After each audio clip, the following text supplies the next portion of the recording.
Hi. Anyways, I got impatient, so I'm starting early. Hi. If you don't know me, my name's Gluefoot. Now you do know me. Problem solved. Okay. Yeah, it's been like 4 months since I streamed. Um, TLDR, depression, lack of direction and content. Um, yeah, that's it. Hello, Ricky. Hello, Jackness. Welcome on in. Welcome on in. Yeah, I'm literally just playing through, uh, Final Fantasy XIV main starting quest, or main scenario quest, not main starting quest.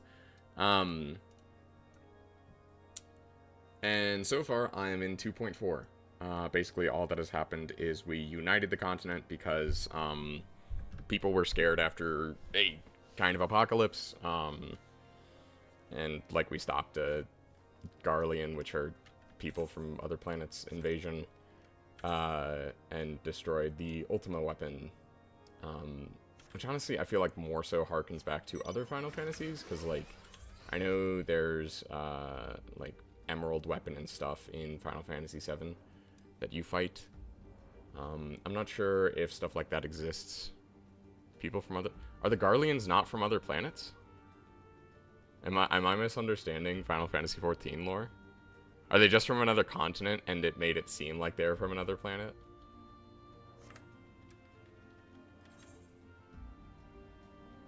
I may be getting this confused with, like, Tales of Arise, to be fair. I think that's what really threw me, as I started playing this, like, very early on. Nah, they're from the northern continent? Okay, thank you for the correction. I think I was getting it confused with Tales from Arise. Because in that, there is also a, like, high magitech kind of, like, occupation invasion thing going on, but those people are literally from the, like, they're from the moon. So, yeah. Alright. Yeah, that was a key misunderstanding on my part.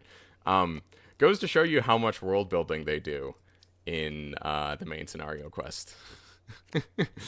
Yeah. A Realm Reborn feels like a bit of a mess. Genuinely, my takeaway was, like, we killed a bunch of primals and, like, united all the countries. And then, like, took down this dude on an elevator fight, which was actually pretty fun. Anyway. I'm not going to be, like, dubbing these lines. I mean, I'll, like, kind of say them, but I'm not going to be acting them out. It exists. So much world building is more important later. Yeah, exactly. Yeah, and I'm glad that they let you, like, replay it, right? Because, yeah, like, I think it's just hard to... It's hard to get through at first, genuinely. Like, it started getting good around level 30, I want to say. So, like, maybe, like, a quarter of a way into the experience in terms of hours played. But yeah, no, like, I'm not saying that the world building isn't important, because I don't have that hindsight. But it's just, yeah, it's hard to, like, pick out what is and isn't there. It's like if, for those of you who read Sanderson novels, it's like if the entire first book of Stormlight, well, actually, it kind of is like the entire first book of Stormlight Archive, except way more poorly written. Because, like, the first book of Stormlight Archive is just world building. But the thing is that, like, that's what Sanderson's known for, because he does it really well. Yeah. So, anyway. As you can see, they left nary a crate behind to tip the wagon for good measure, even. Whole thing's a bit of an audit, if you ask me. It would be easier just to steal it. Though damn sight harder you can steal it, I'll allow. Stormlight Archive with less focus, yeah. Yeah, even down to the, like, gemstones giving you magic powers, right?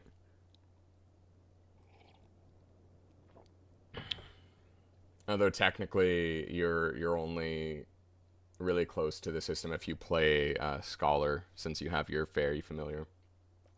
Or can they came prepared, probably with wagons of their own hidden way off. Pay no heed to my ramblings. Absent of proof, 'tis not but speculation. Might be the squire receiving care at observatorium could tell you something more factual, that is, if he's awake. Unlike myself, he was here during the attack, not that his presence amounted to much. Yeah, good old MMO questing, where it's, hey, go here, talk to this person. Okay, now go here, talk to this person. Every time I get frustrated, I just have to remember, it's made in 2014, it's made in 2014, it's made in 2014. Although I guess Realm Reborn was like 2015, 2016, but anyway, yeah. Freaking, I will say, having played through a good majority, or basically all, actually, I can confidently say that I've played through all of SWTOR's, like, early content, like, first 3 years. It had better questing than this. Or at the very least, on par with what this is. But from what I know, it kind of swings in the other direction. I do want to go back and check out some of this stuff SWTOR's added in the, like, 5 years since I stopped playing, but... Actually, it might be more like 8 years. I stopped playing before they released Ausis.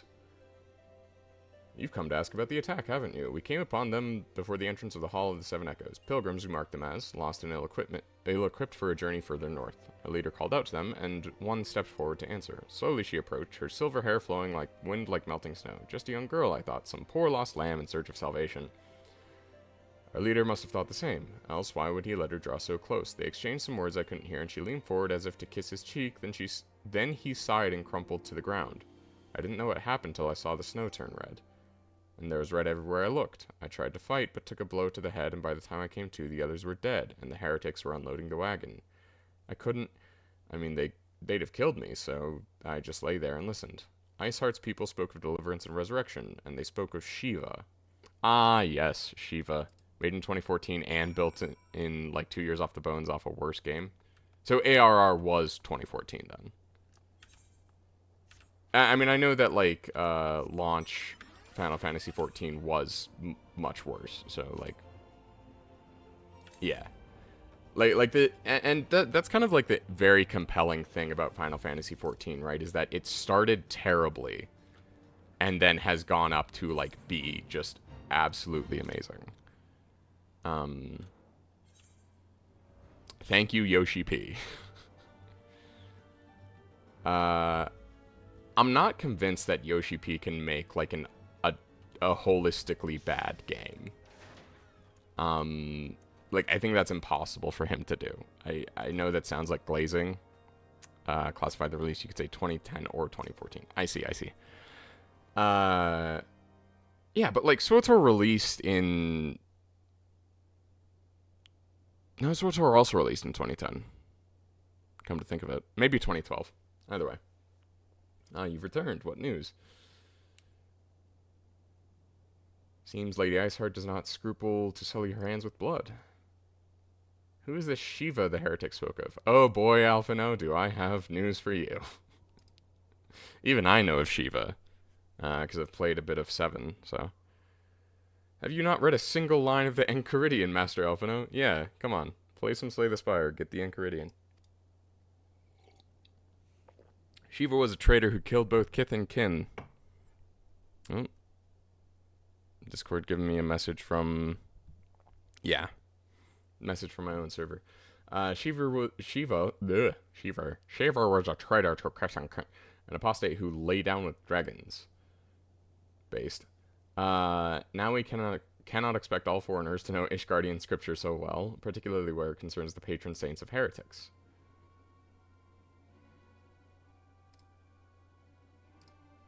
That's what made you put it together, is the patron saint of heretics? Requested a rather large quantity of crystals. Do you not see Iceheart? Yeah, they want to summon Shiva because she's a primal. Would you agree that discretion is of paramount concern?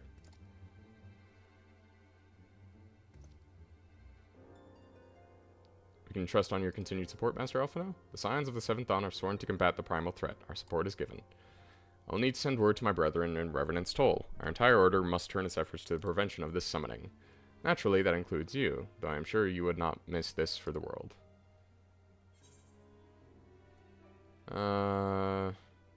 Thighs.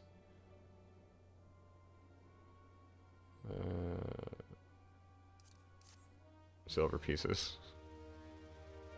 Best ending of 2.4 easily. Yeah. No, and that's the thing. And that's why I decided to start streaming it, was that one of our mutual friends, Dracnus, was telling me that it's like, no, like, trust me, it's about to get good. And I'm like, okay, I will trust you on this. Because for now, it genuinely was just, like, picking up the pieces. Like, it honestly, I think the biggest shame about post-ARR is really that it just, like, wasn't part of a Realm Reborn. And I get that that's kind of a development issue. But yeah. But also, I should probably just go to party chat. The persistent attacks on our caravan seem little more than nuisance at first. The heretics were a problem, to be sure, but a relatively minor one. That was before I discerned the purpose behind their attacks, of course. Now they have my undivided attention. After appraising Minfili of the situation, I shall summon a unit of Crystal Braves to assist us. As for you, Aden, pray join me at Whitebrim Font. Since the incident at Snowcloak, the Knights of House Duendare have redoubled their reconnaissance efforts in the region. It is my hope that they have information which may help us determine precisely where the heretics are hiding. I need to... Oh, that's another thing I need to start doing.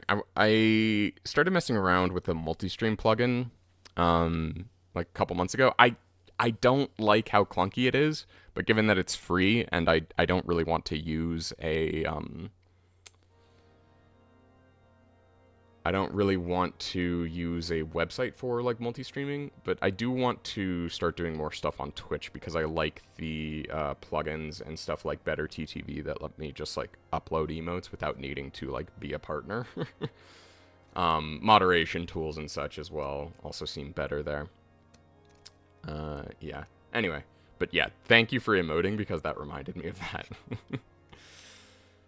that. Should be eager to oblige us. I shall see you there then? Good. I also know, like,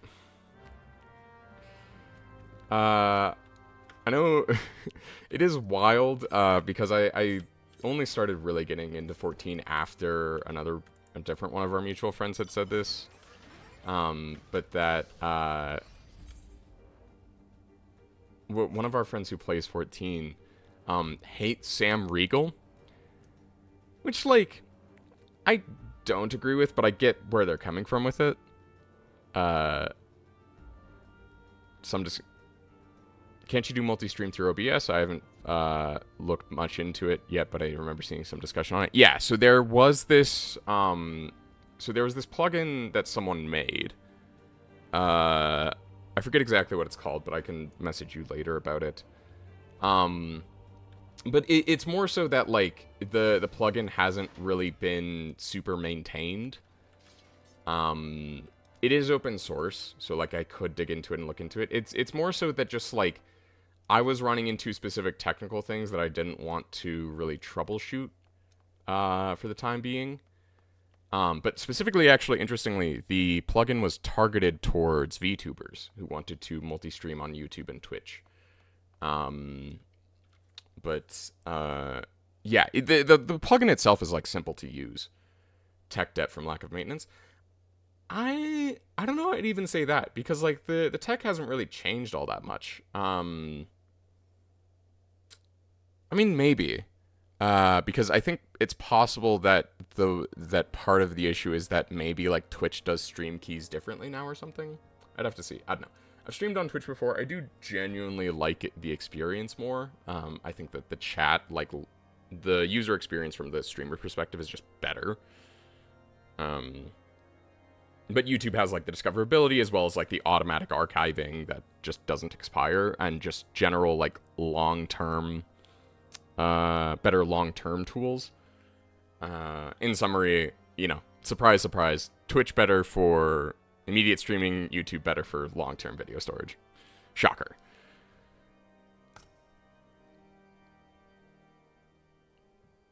The Scions of the Seventh Dawn wish to join a hunt for Iceheart. Your assistance is more than welcome, my friends. Considering the report I just received, I dare say your timing could be no better. We're all ears, Lord Drillmont. Also, yeah, Emmerich has no business looking this good. like, like, this is okay, or rather the outfit, but then, like, this is just, like, oh my, like, the outfit, but also the face. Look, like, Amerik's face card, that's gonna be tough to decline. But yeah. Also just, like, the textures, man. A band of pilgrims was seen transporting a large number of crates to the west. Their garb appears to match the description provided by the squire, who survived the attack. Alas, our scouts lost track of them at Snowcloak, that self-same frozen wall which we speculated might conceal the heretics' hideaway. Suffice to say, the disappearance of these pilgrims and their provisions all but confirms our suspicions. I've heard enough. My knights will join the hunt. I took the liberty of summoning a unit of Crystal Braves to Whitebrim Font. Given the gravity of the situation, I trust you will agree that we must use every resource available to us. It's got one of my favorite VAs. He was in Xenoblade 1 on the Wii. I mean, they didn't change VAs between, like, the Xenoblade and Xenoblade remasters, right? Who did he play? Oh, right, that was the point I was trying to wrap into with talking about Sam Riegel, is that Sam Riegel as Alphino is definitely a, it's a choice. I think he does, like, an alright job. Yeah, he plays Alvis? Okay. Cool. Yeah, because I do want to get around to Xenoblade at some point as well. I have Cyberpunk to get through, though, and I kind of want to... I've actually, like, this year made a, like, decent dent in my Steam library. It's maybe, like, 20%, but, I think that's more than some people can say of their Steam libraries. Actually, it's probably more like 10%. I'm exaggerating. But even 10% of my Steam library, like, completed is actually, like, solid. Simmons ran of Xenoblade 1. Yeah. Yeah, that is commitment, I will say. Crystal Braves, every resource. These are extraordinary circumstances, Commander. It would be our best interest to coordinate our efforts. Such was the intent from the start. Yeah, but, you know, after... I know once Heaven's Ward starts, they, or Final Fantasy XIV switched studios for the English localization, and so, like, all the voice actors changed. I think the only voice actor that I just genuinely did not have any issue with is actually Taliesin Jaffe as Thancred. I know he doesn't stick around, but but I like him. I like Taliesin Jaffe's voice. I think he does good work. Or they do good work. What are Taliesin Jaffe's pronouns? When you show up with dyed hair and makeup, I do have to... I do feel more compelled to ask. Nevertheless, a wise man does not wager all the success of a single solution. There may yet be a subtler means by which we can locate the heretic's lair. Mayhap Lord Drillmont has one in mind.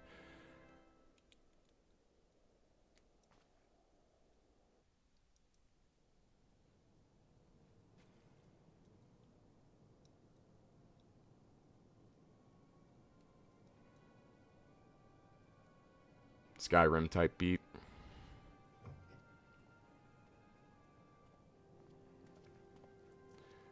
I mean, saying it's jarring is honestly maybe like the best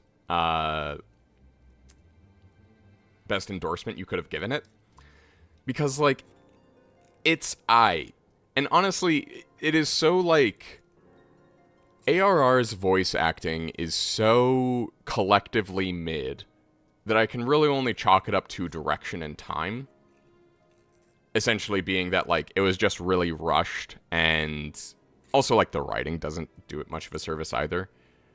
Oh, actually, you know whose other VA I liked? The, Merlweb. The Grand Company leader for Lenosia. Maelstrom. The Maelstrom Grand Company leader. I really liked her voice in ARR.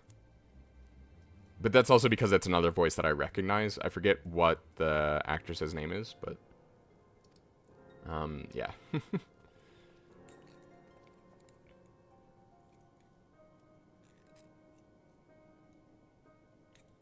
My lady, everything has been accounted for. If there is aught else you would see, Admiral Merle was the only specific downgrade you got. Interesting.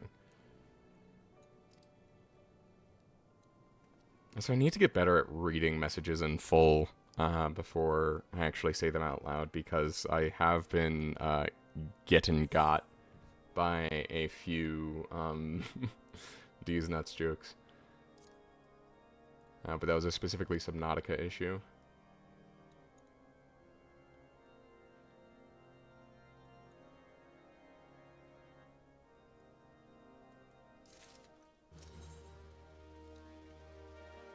Booties! I am picking up stuff that's like an upgrade or a potential upgrade for Monk. But not for Red Mage, because I'm going to be leveling that elsewhere. Only the naive place all their hope in the success of a single solution, and Lord Drillmont is anything but. It seems as though we are one step behind, one quarry ever just beyond our reach. Though I would like to believe that the tables are about to turn, I must confess to having certain doubts. A joint effort may succeed where others have failed, but it could yet be the self-same result. Fortunately, we are not without other options. I trust you haven't forgotten Inquisitor Guillaume? Wait, is that Guillaume or Guillaume? We have not. The mystery of how a heretic remained undiscovered for so long has been much in our thoughts, and as the question of what steps might be taken to prevent similar breach of security in the future. Accordingly, we conducted an exhaustive and covert evaluation of everyone in Whitebrim Font. Though some were found to have committed certain minor transgressions, we identified only one possible heretic. If this man pledged himself to Iceheart's cause, he will have taken note of the movements of the Temple Knights and Crystal Braves, and upon recognizing their intent, he may attempt to warn the heretics. The man's watch is to end soon, at which point we must report to Sir Jean Chamon. I will say, actually, it is really fun to try to say all the, like, weird French they've come up with for these people's names. To Sir Jean Chamon in the yard. I would have you keep an eye on him. If he ventures beyond the walls, follow him discreetly. Should he meet with a heretic, do not interfere. Simply watch and listen. I have seen to it that the suspect knows nothing which could endanger our plans.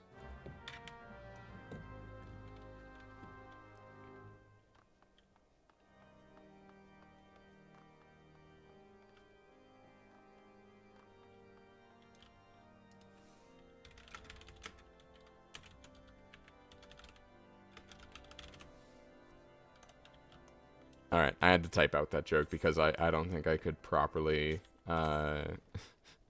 pull off the wordplay vocally.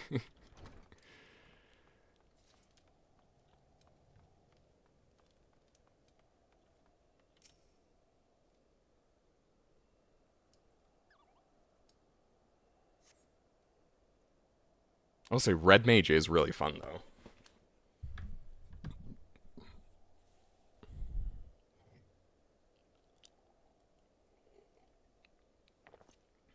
Any, like, class with a transforming weapon is something I'm fond of. Or multi-purpose weapon? I guess most weapons are multi-purpose. I mean, a sword is multi-purpose, for goodness sake. The suspected heretic leaves through the southwest gate. Also, I'll be taking a break in a couple hours. Just like 15 minutes so I can get some breakfast.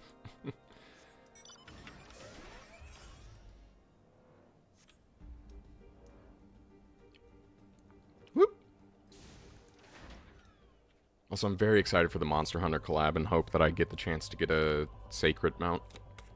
Even if it can't fly. The suspected heretic follows the road east. Let me guess, he's heading to Snowcloak.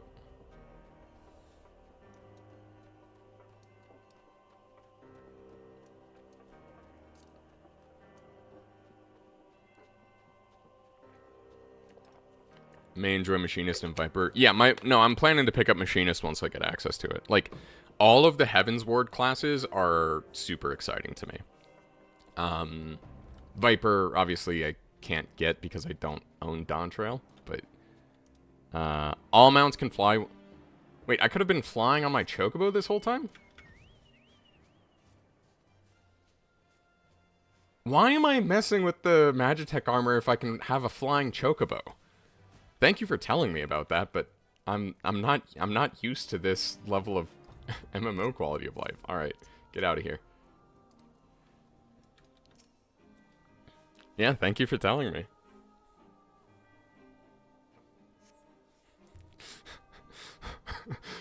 screw this Magitech armor. We're flying chocobos here. Suspected heretic leads south. Yeah, he's headed the Snowcloak.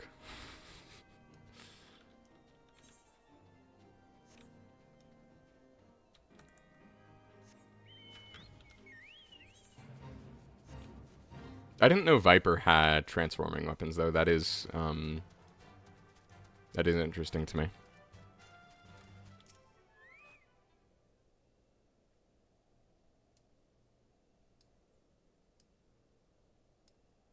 I mean, Sacrets are just like chocobos with cooler head plumes. You cannot convince me otherwise. Hey, where in the seven hells are you? I'm freezing my bollocks off here.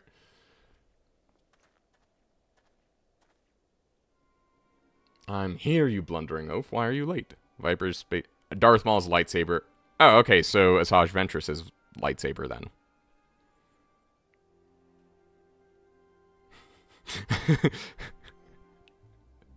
the absolute Asajj Ventress erasure here.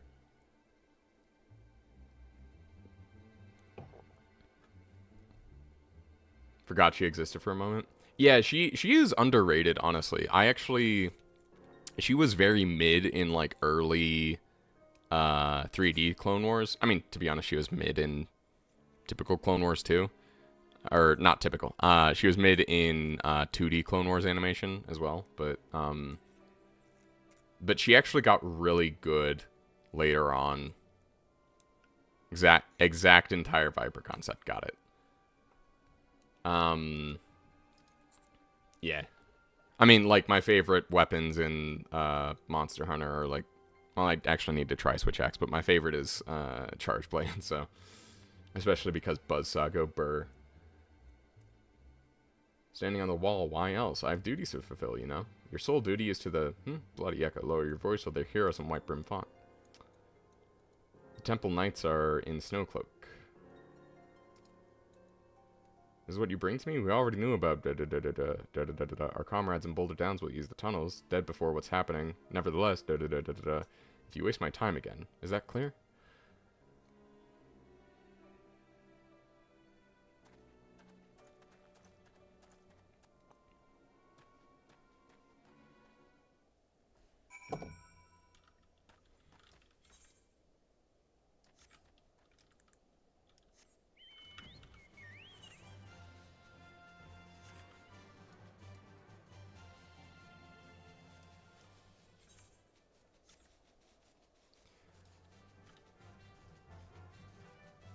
According to the laws of nature, chocobos should not be able to fly.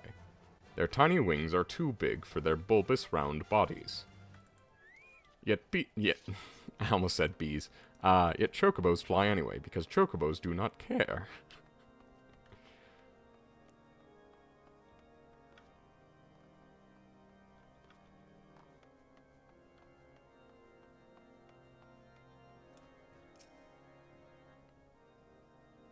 Well, did your investigation bear fruit?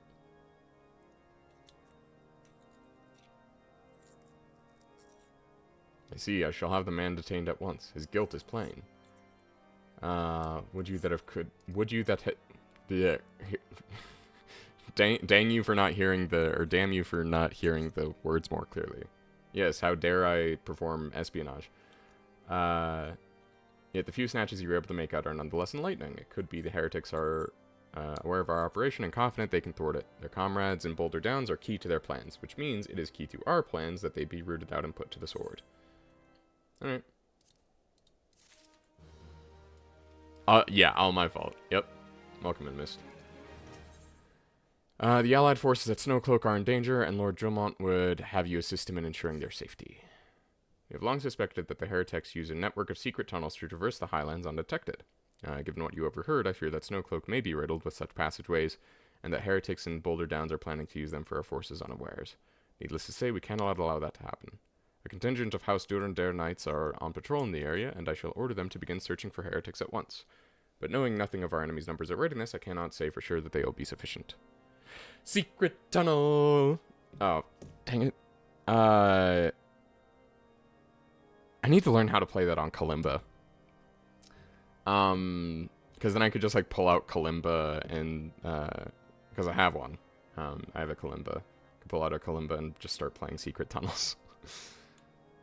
I actually have an old guitar. It's really interesting. I have my dad's old guitar, and, like, I did not discover that my dad had a acoustic guitar until, like, 2 years ago. But the guitar itself is, like, 30 years old. Yeah. And so it has, like, some, like, scuff marks on it and everything. Yeah. So I have, like, an heirloom guitar that just, like, exists. But I didn't find out about until 3 years ago. Anyway. It would take courage, presence from a storied warrior. Pray rendezvous with them at Boulder Downs. If Halon is kind, we may catch these heretics before their plans come to fruition. Show them no mercy, Auden. The lives of our allies are at stake. Also, if you understand what my character's name is a reference to, you're a real one. Does it show my character's name? There it is. Yeah. Anyway. But also, I'm not going to, like, gatekeep it. It's more just, like, a fun Easter egg. And it's kind of the only reason I'm actually, like, staying as Makote. I think I am, like, progressively becoming more... Also, where is the... Here it is. Damn, you're hella fake. It's fine. It's a reference to a character from the Republic Commando novels that were written by Karen Traviss, who, fun fact, wrote for, if you've heard her name before, it's more likely because you watched Brian David Gilbert's video on the Halo novels, of which she wrote a couple. Mando reference? Yeah, no, it is. So, like, Vode is, or Vode is, like, you know, comes from the... Mandalorian is such, like, an interesting thing. It's very curious that, God, why can I not remember his name? John something. John Trevorrow. The guy who was, like, producer on the Mandalorian series. There was no, like, Mandoa in it, which was the, like, conlang that had been made up by a few different people for like Clone Wars era Mandalorian kind of content. Jon Favreau, thank you. Yeah, and but then in the Karen Traviss novels, also Karen Traviss, like, kind of she has, like, okay writing, but she, like, the Republic Commando novels are just basically, like she just wanted to write, like, Atlas Shrugged, but with Mandalorians. It's kind of crazy. She is, like, staunchly libertarian. And it's just, like, super, I don't know. It's just very interesting. Because, like, you can... It's sort of the weird thing of, like, you can take, you can, like, still take an anti, like, sort of Jedi stance, because the Jedi do have, like, a ton of faults, which, she does in the novels. She, like, points out different flaws with the Jedi, but comes at it from a very, like, libertarian angle, rather than one that, like, is trying to, you know, deconstruct the, like, detachment, and, detachment, compassion sort of, tension that exists in the Jedi. But instead she's like, no, like Mandalorians are good because they take their kids into battle. And it's like, Karen, I'm sorry, but I don't think child soldiers is the solution to the Jedi here.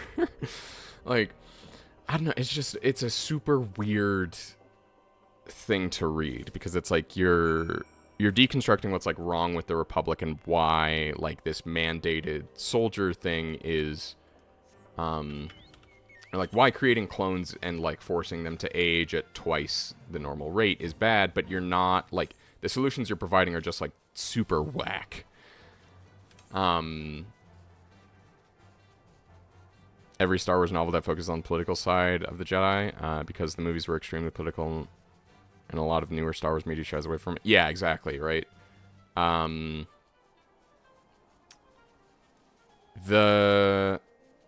I will say I tend to agree with that.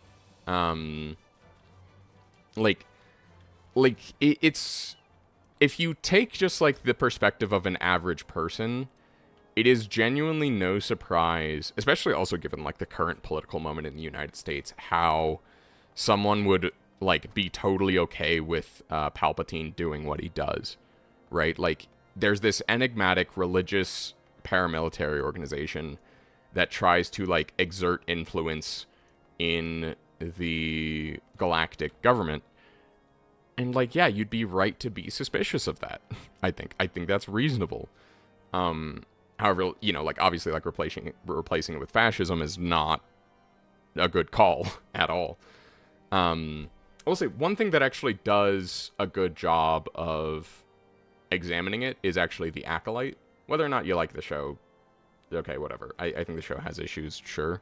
But like, you can't deny that it does take a hard look at kind of like the role that the Jedi play. And like maybe, you know, and dares to ask the question, maybe they have too much undue influence. But I wouldn't say that Karen Travis's novels examine the political side of the Jedi. It's more so the cultural influence on the individual. It treats it very much as, yeah, exactly. When you pull yourself away and think about episode 3 from the perspective of an average citizen, it's actually an understandable direction it all took. Yeah. And I think that that is what gets lost in a lot of talk about the prequels, is that, like, George Lucas is not good at writing dialogue. He just isn't. But in terms of, like, world and... he would be a great television producer.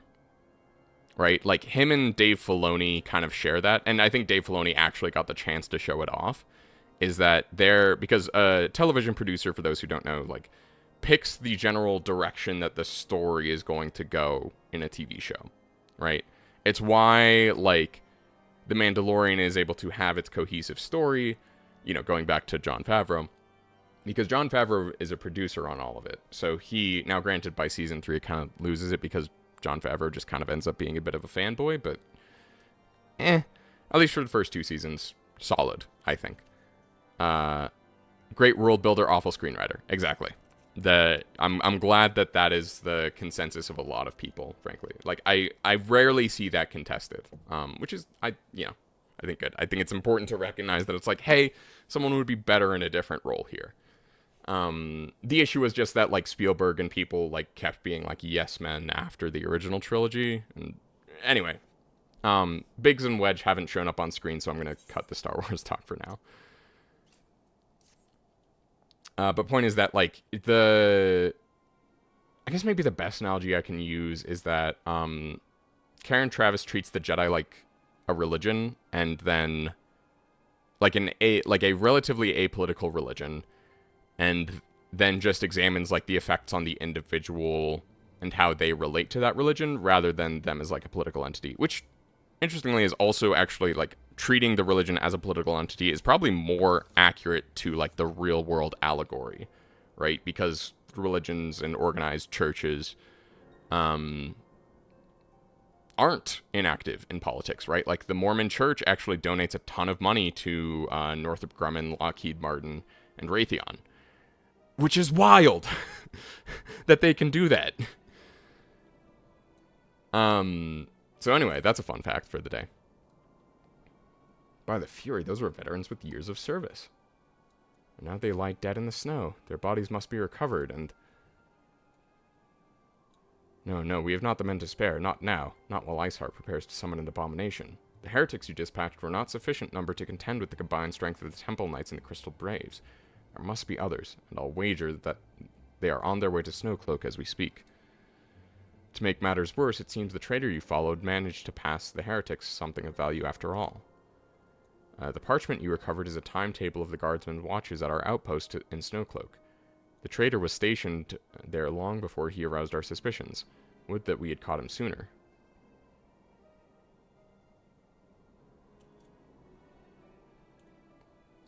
Yeah, no. Yeah, like, movie discussions are all great, but, like, I am here for the MSQ, and I did just, like, stand just staring at this guy blankly, you know, while I took a time to rant about Star Wars, so, you know, back to the actual story. Back on the farm, as they say. They could use their tunnels with impunity and prepare an ambush. The timetable has not changed, you see. Of course it will be changed now, but the heretics may already be in position. House Durandar must send reinforcements, even if it means withdrawing knights from Stone Vigil. I can see no other way to safeguard the lives of our allies. Ooh, yeah. Okay, so we've been caught off guard yet again.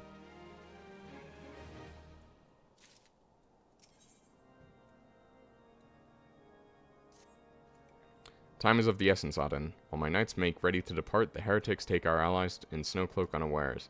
Superior training and equipment will avail them not if they are cut down ere the swords are drawn. But all is not yet lost. If you leave now, there may still be time to warn them. Make haste, I beseech you. Fly to Snowcloak and tell Sir Aymeric everything you have discovered.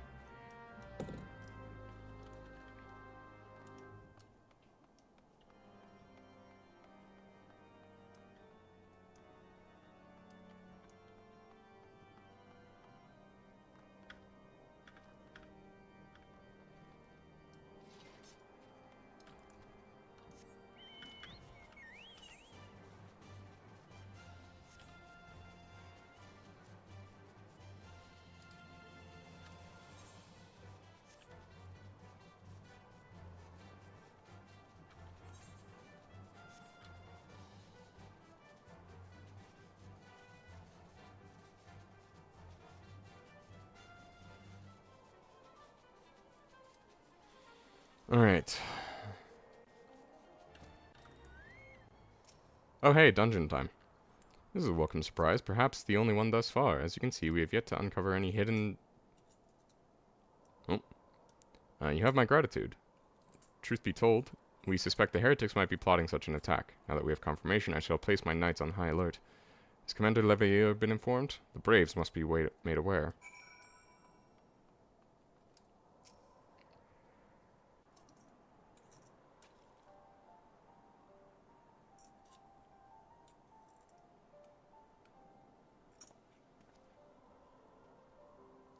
It must be here, I'm certain of it. Why else would they go to such lengths to defend Snowcloak? 'Tis but a pity this discovery comes when our enemy has us at such a disadvantage. Forewarned though we be, the heretics know the terrain far better than we. I dare not think how many are watching us at this very moment. I will say just the act of, like, reading through this and sort of, like, talking through the story does make it more engaging. Confound it, this is all wrong. Isart has us scrambling to save our own skins when we should be rightly straining every sinew to find her and stop this damnable summoning. There she is!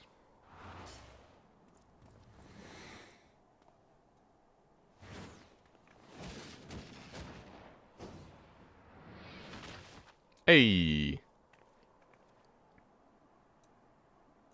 Ida! Hi. I had forgotten her name for a minute. That was close. They didn't hurt you, did they? Only my pride, Ida. There will be others nearby. We must see that they're given a similarly warm welcome. The largest MMO aspect for Final Fantasy XIV is this story is best enjoyed with friends to talk about it with. Yeah.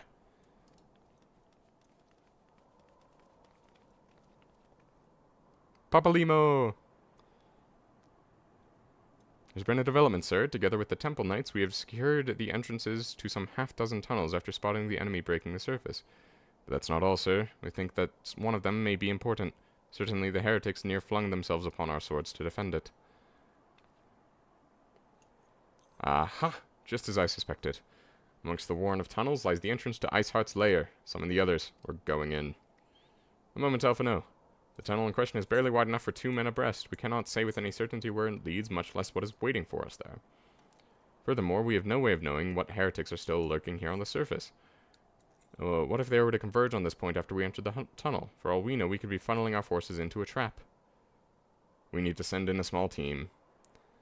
If the tunnel is indeed as narrow as you say, greater numbers would be more a hindrance than a help. Should we encounter difficulty, our own allies would become an obstacle to escape.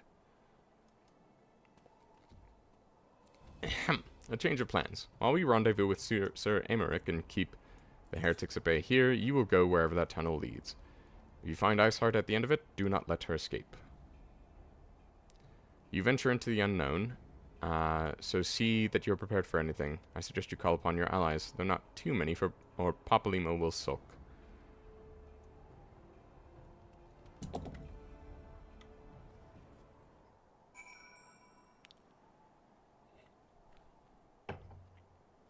Taking a sip of water.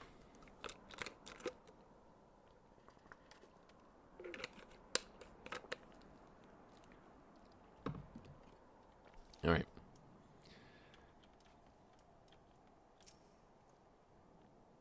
Entrance to the tunnel, sir? It's just over there. Had we not seen the heretics breaking the surface, we never would have noticed it.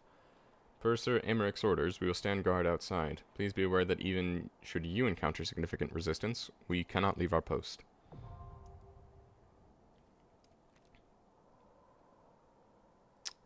Alright, is this one it'll let me do with NPCs? Yay!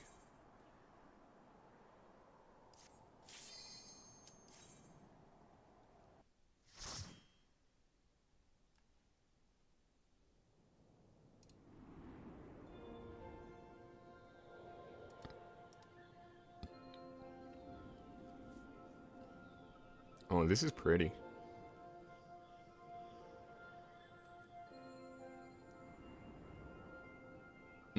And even has the lanterns. Alright, is that going to be a mechanic? Let's see.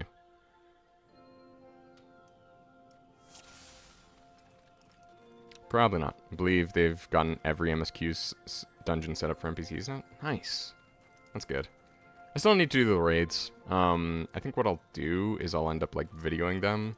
And just, like, having my own commentary. Oh, okay, I guess we're fighting the local animals. Also, I forget, is this flank or rear? That's rear, and then this is flank.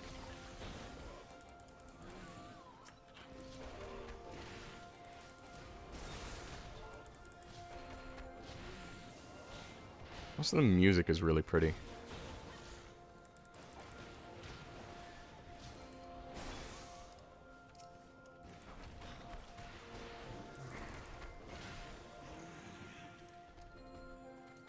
Alright. You ever need someone to help keep your raids? Yeah. Yeah, I know. That's the plan.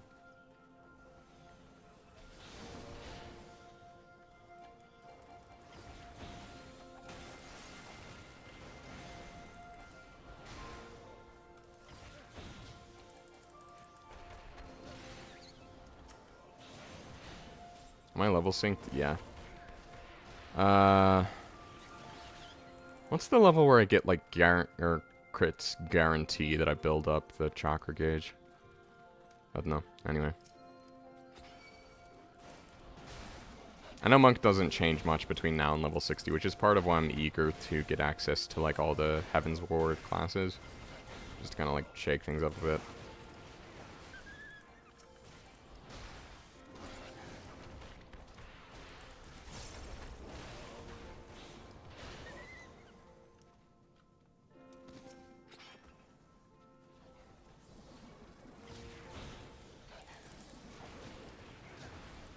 I guess I could have done this on Red Mage. Like, Monk is cool in concept, but I think it's, based on what I've seen, it's very tied to the original design of, like, oh, you have the 3 stances that you're cycling through. Really just gives you more, meters to contend with.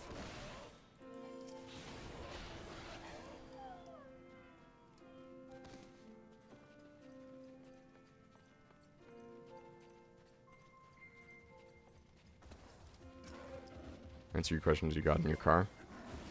Alright. Yeah, I don't really have too many questions about it, frankly. It's more so just, I don't know, just kind of musing about the state of, like, class complexity. Because I know we've gotten in several discussions about, or at least one discussion, rather, about how, like, classes are being, like, very simplified. Did I not get the key? Oh, it dropped. Okay. But yeah, honestly, love this music. I gotta find this and put it on my playlist so that I can have it going in my car. Kind of hope it's on Bandcamp or some like site where I can just download the MP3 legally, meaning I'm pretty sure I could torrent the soundtrack if I so wanted to.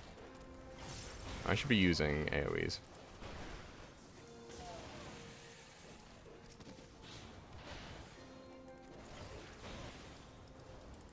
Whatever, I'm not wasting any real person's time, so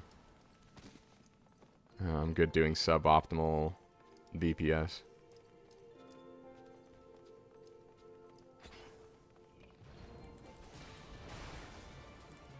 And as long as it's normal mode, like, just having the NPCs shouldn't really matter.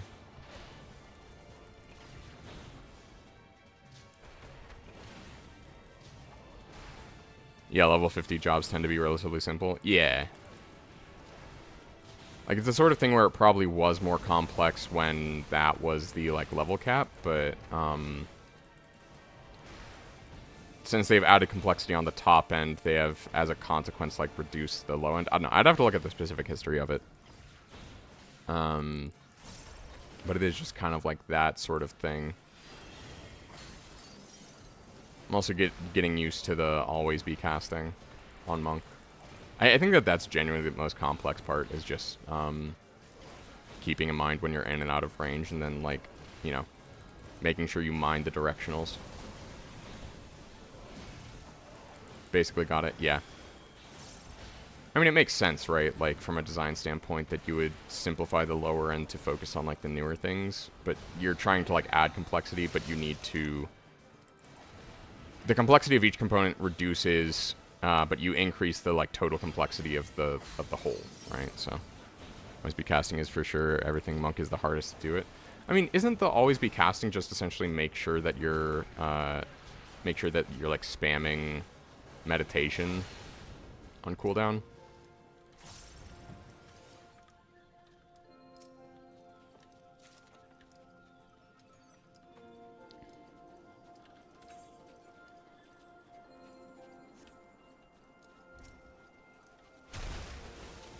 Oh, hello.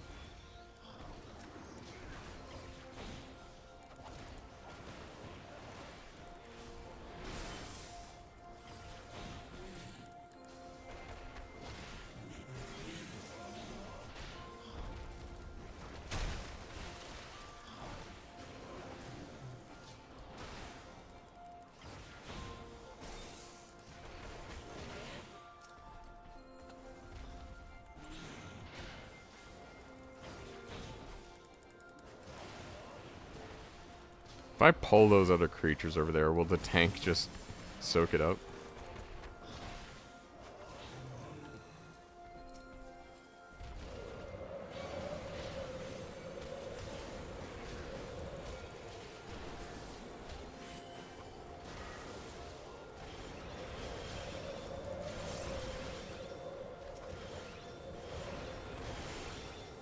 That direction was not great to hit everything, but, you know, here we are.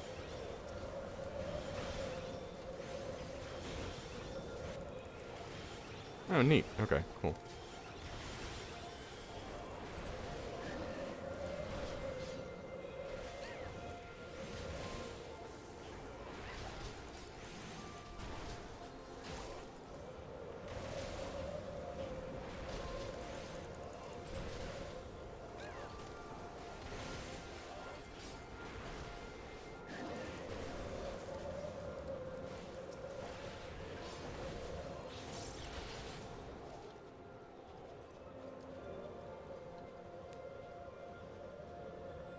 Yeah, sort of, but at the high end you get some range stuff that optimally will be used when you can't get close, but they've got long cooldowns, so it's hard to manage. I see.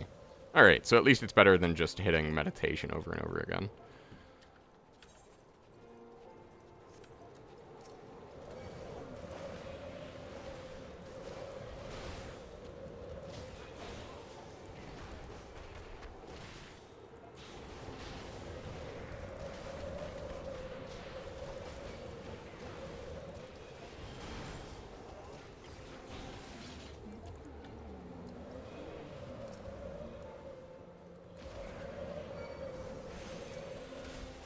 This is also why I want to get into tank. Oh, I'm gonna die here. Because then I get to, in dungeons, do like the wall-to-wall pulls. Which is honestly just so much better.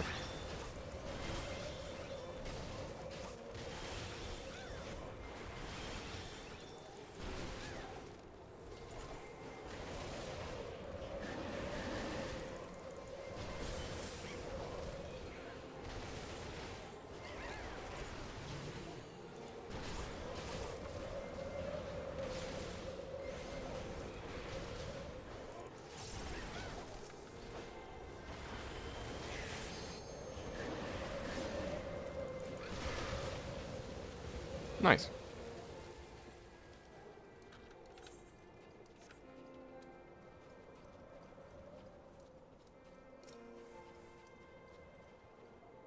I want that guy as a pet.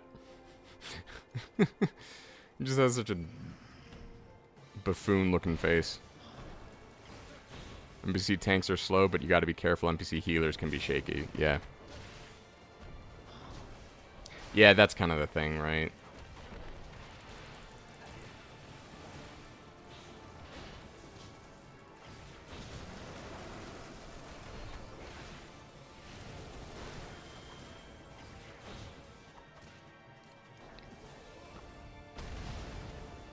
I see. Okay.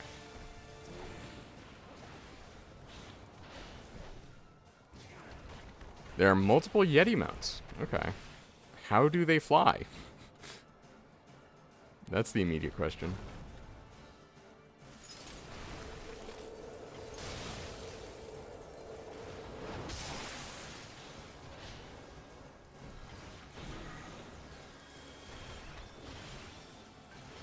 Yeah, glad I saved my healing cooldown for that. Otherwise, just business as usual.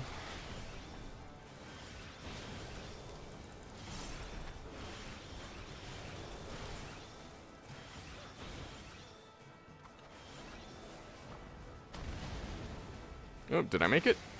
Yes. Okay. Barely. T-posing, wish you weren't joking. Honestly, that's great. I love that, genuinely. It's hard to... Alright, and then that, and that. I stood in someone else's AoE.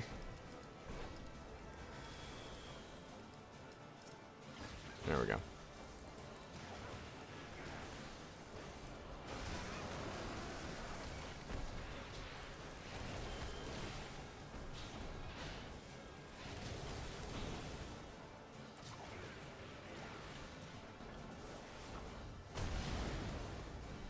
It's hilarious when you see a wall of them flying in the air. Yeah.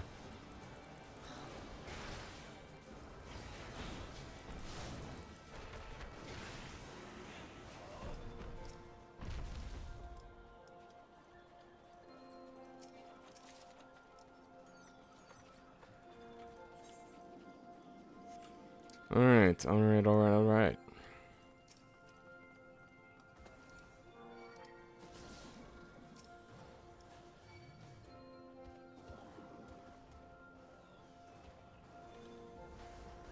Oh, I didn't manage to catch the sprites in that.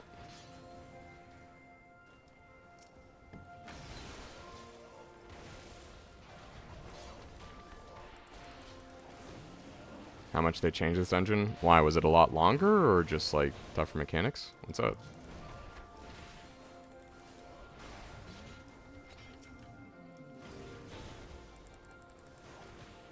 Every boss fight minus the final boss is completely different. Okay.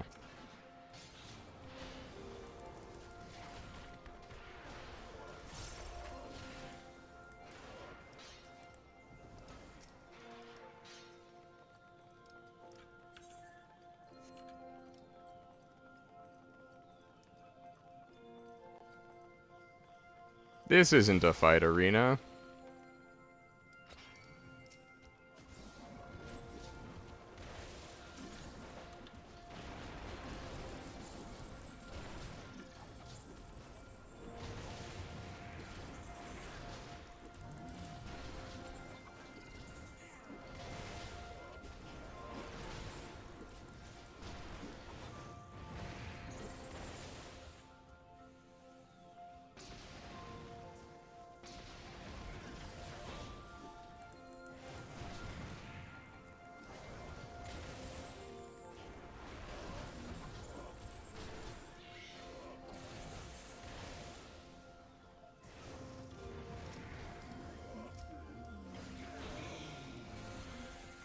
Not a bad change. Old version had very few telegraphs. The mechanics were much more obtuse. Yeti Fight had a rolling ball mechanic and you had to push it around. No one ever got it right. Yeah, understandably so. Oh, hello. Can we group up maybe?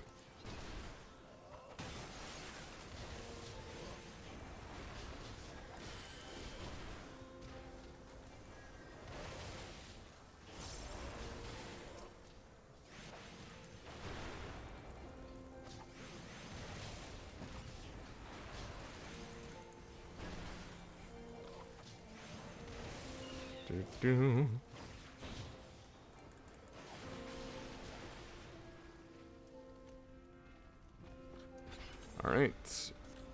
Oh, more baddies. I see.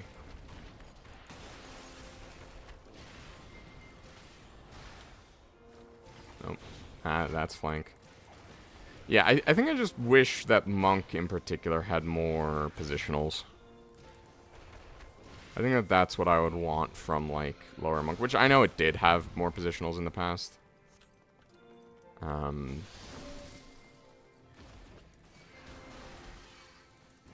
But yeah, just, like, letting some of that remain until you get into more of the higher level stuff of the class.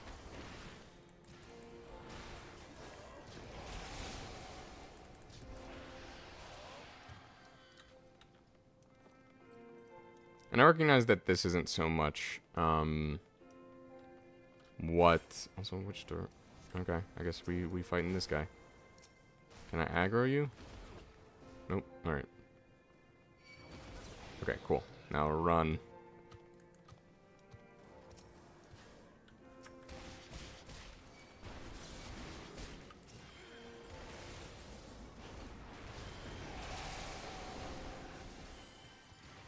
Alright, let's see if I get everyone killed by doing this.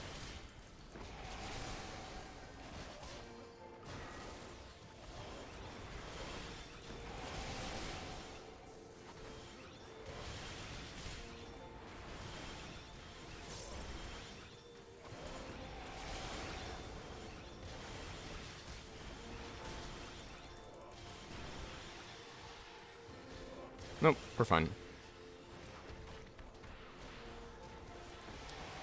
Alright, the Dove Avis drops a finger of the apostate. Neat. Is it an actual finger? No, it's... Or at least it just shows up as a key. Door to Oblivion.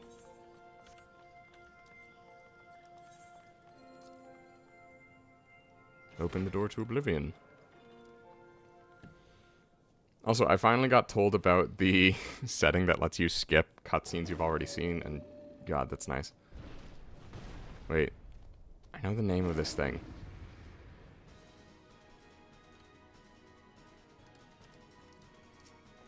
Fenrir. Okay, I guess I didn't, but... Yeah, they certainly are, and honestly, I'm kind of here for it, you know, just playing the classics. Shiva, Fenrir. You know, going through all the classic, like, summons and stuff.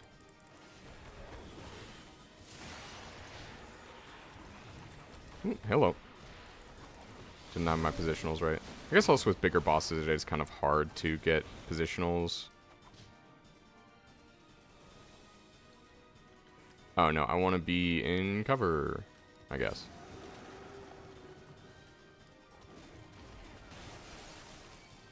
Oh, okay. Yeah, no, sure, that's cool.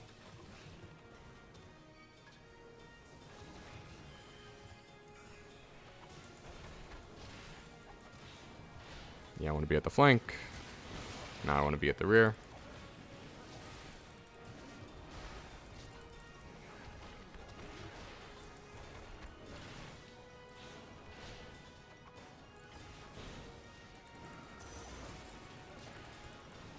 I used my gap closer, and it, like, actually, because of the way it targets, it kept me within distance of that freezing AoE.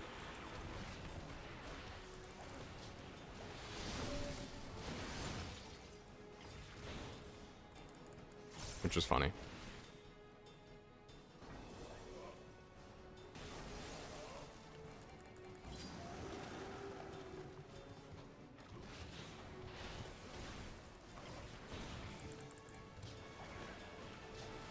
But yeah, just kind of doing the basic rotation. I think just, like, the randomness of Red Mage helps shake it up for me.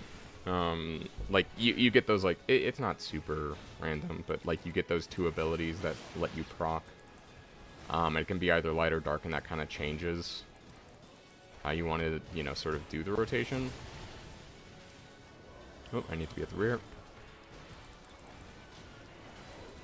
Ignore that second not spent casting.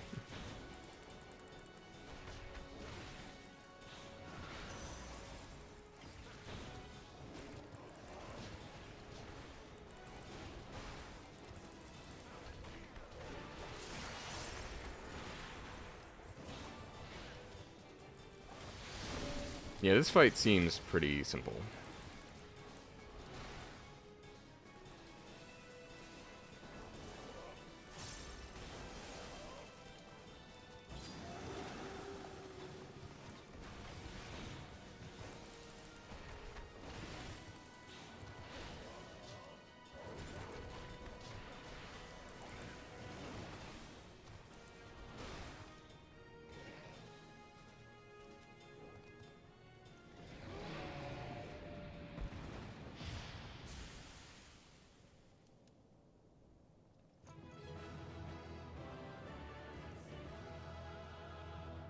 Neat. Okay, well that's Snowcloak. I think that is... Yeah, because I have done all the requirements, and I did check. I can actually just go straight through to 2.5. It's only in 2.55 that I run into issues with requirements, because those require the raid. Oh, Ice Heart. Hello.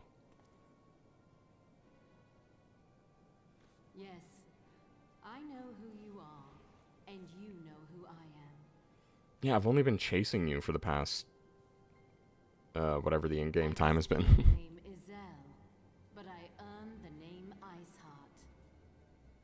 Oh, is she gonna turn herself into Shiva?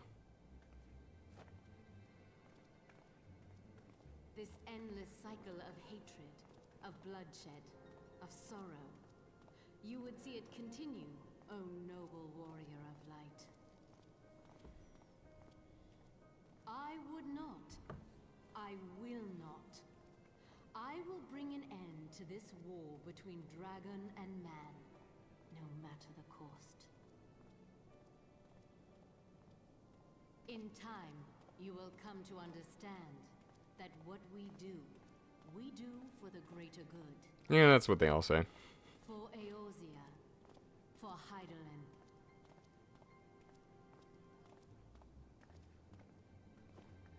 I'm just gonna let her go? What the... Why? What?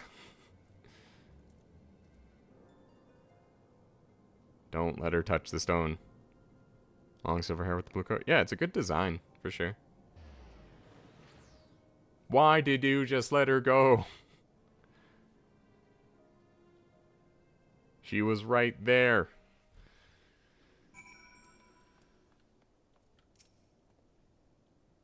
Oh, hey. Hey, Valley/Oryx. So Iceheart is but a pseudonym, not that it matters.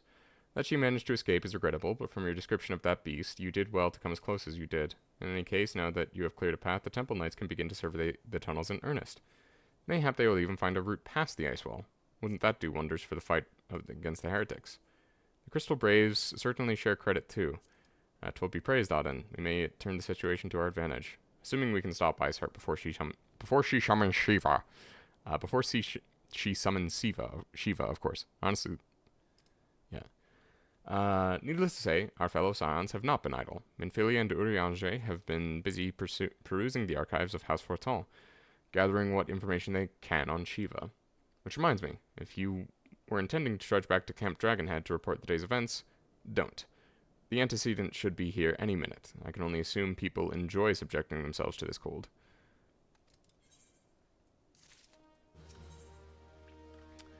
They're not given to small talk. Alphino can think of no better way to pass the time until Minfilia arrives. Really?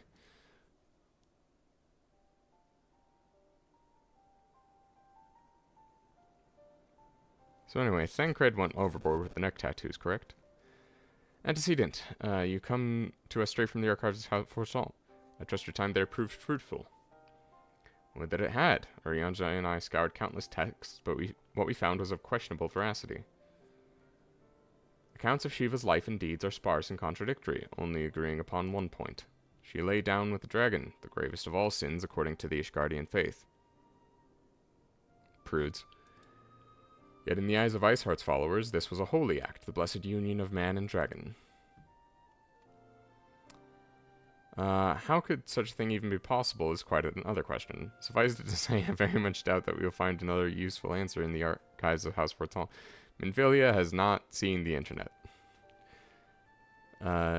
Much knowledge has become lost over the centuries, though in this case, one wonders if it is by circumstance or design. You said that Iceheart took a moment to plead her case prior to escaping, did you not? Yeah, it wasn't a very good argument, though. Viewed without prejudice, most would agree that bringing an end to an endless war serves the greater good. I think Sir Aymeric might take issue with her methods. Yeah, as would most people. Do not care if a few stragglers manage to escape. Until the sappers confirm that the tunnel is safe, the men are not to search it. Yes, Lord Commander.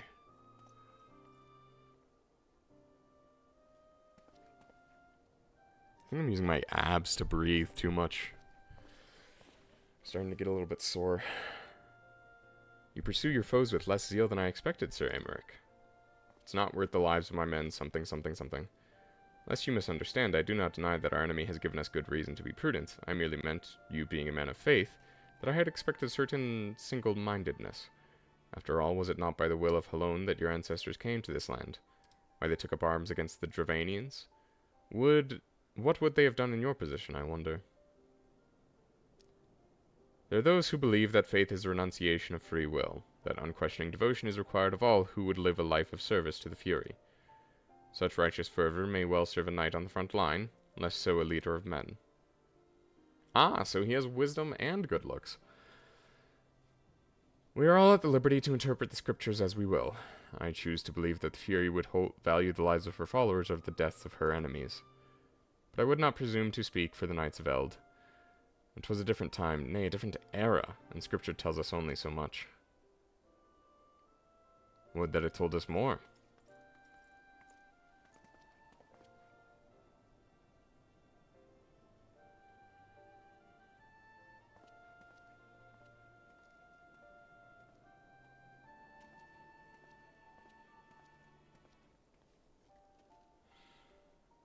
That man is awfully pragmatic for a servant of the Holy See. A welcome trait at the negotiating table, to be sure, but less so when one's enemies are making ready to harness the power of a god. Mayhap he does not truly believe that Iceheart's plan can succeed. Truth be told, I too remain somewhat skeptical. Shiva was a real, living, breathing woman. Of that there can be no doubt. In this respect she differs from every other figure to have been summoned, each of whom was worshipped as a god. The sole exception being good King Moggle Mog the 12th? Good King Moggle the 12th. A myth made manifest in response to the fervent supplications of Mogglesguard. Whoop. They have them both in abundance. Basically, they're saying Shiva can be someone with crystal. I accidentally skipped the previous dialogue box. Oh, what I do for a dialogue history in this. Can that truly be all that is required?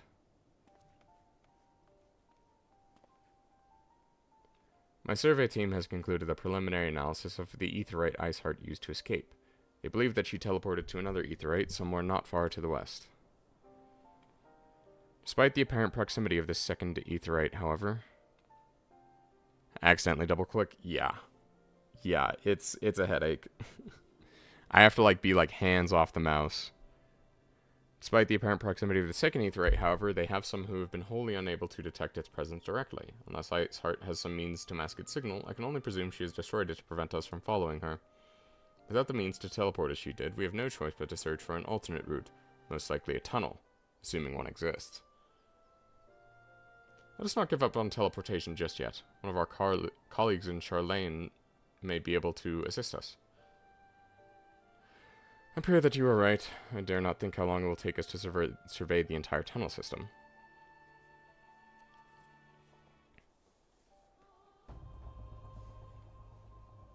Or even just a button that clicks next instead of just generally clicking, you know?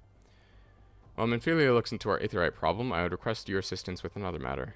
The third unit is currently tracking the remnants of the heretic force that attacked us. However, the search goes poorly, despite our numbers. Kurthus is vast, and Iceheart's followers know the terrain far better than we. Your knowledge of this region may serve to hasten the process. The sooner we capture Iceheart's followers, the sooner we can press them for their leader's whereabouts. Though it is an admittedly selfish request, I feel that my braves would benefit immensely from working alongside you. While we have our share of veterans, we also have more than a few less experienced recruits, many of whom look up to you, in case you were not aware.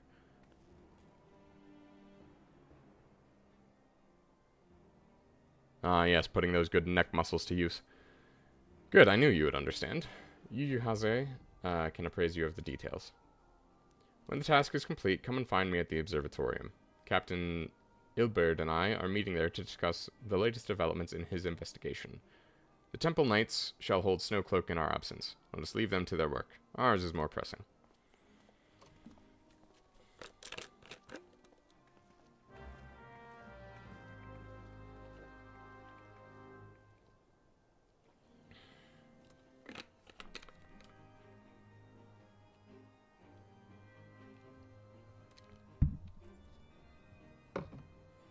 Alright. There you are, Auden. Commander Leveilleur instructed me to wait for you. Your assistance is most welcome, believe me. Most of the Third hail from Ul'dah, and for a man accustomed to the feel of sand beneath his boots, the crunch of snow can be rather disconcerting. But to the matter at hand, a nary moment ago I received word that the heretics we seek have been spotted making for Danafin Pass. My braves are already in pursuit, and I should be grateful if you would join them. I myself shall be taking part in the hunt. Never let it be said that I do not earn my coin.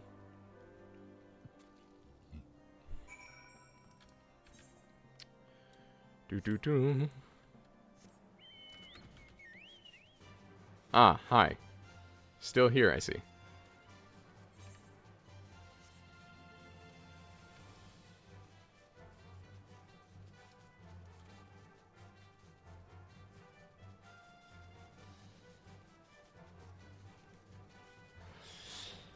Yeah.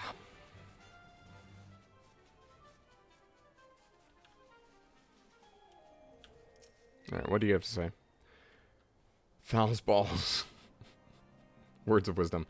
My ankle is on fire. Caught my boot in the rock or something and twisted it as I fell. The others went ahead to Danafin Pass. Hurry and you might catch up. If you aren't sure to go, where to look for tracks. The snow is fresh, so they shouldn't be hard to find. Okay. Oh, I see. We're still just finding the heretics.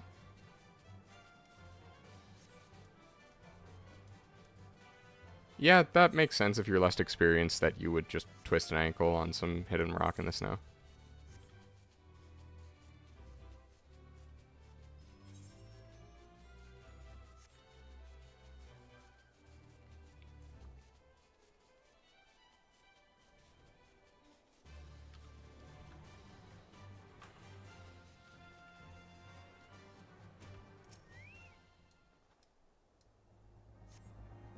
tracks lead southeast. Okay.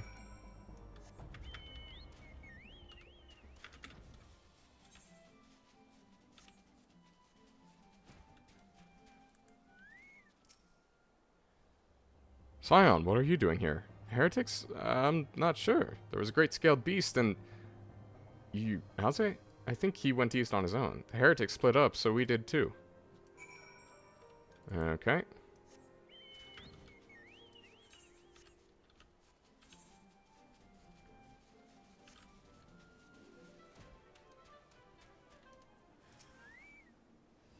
I don't get paid enough for this.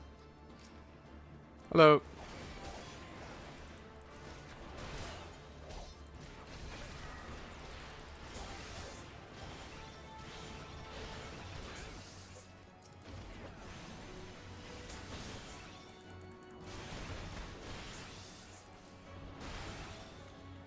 Alright. How embarrassing. I was so intent on following the heretics' tracks that I almost failed to notice they had doubled back. Almost, mind you. One tried to sneak up behind me and got a knife in the gut for his troubles. I thought myself alone, so I started searching the dead man's knapsack for anything of interest, and lo and behold, before his friends found me, I came upon this. Withdraw in groups of 3 or less to the observatorium. Give the signal and wait. The merchant will be watching. Be late and be left for dead. Speaks for itself, does it not? They can't possibly mean to rendezvous inside the place, so we should restrict our search to the surrounding areas. Let me rephrase that. You should restrict your search to the wilderness around the observatorium. I'll do more than a moment's rest to recover from these wounds. Yeah, fair, honestly. Don't worry.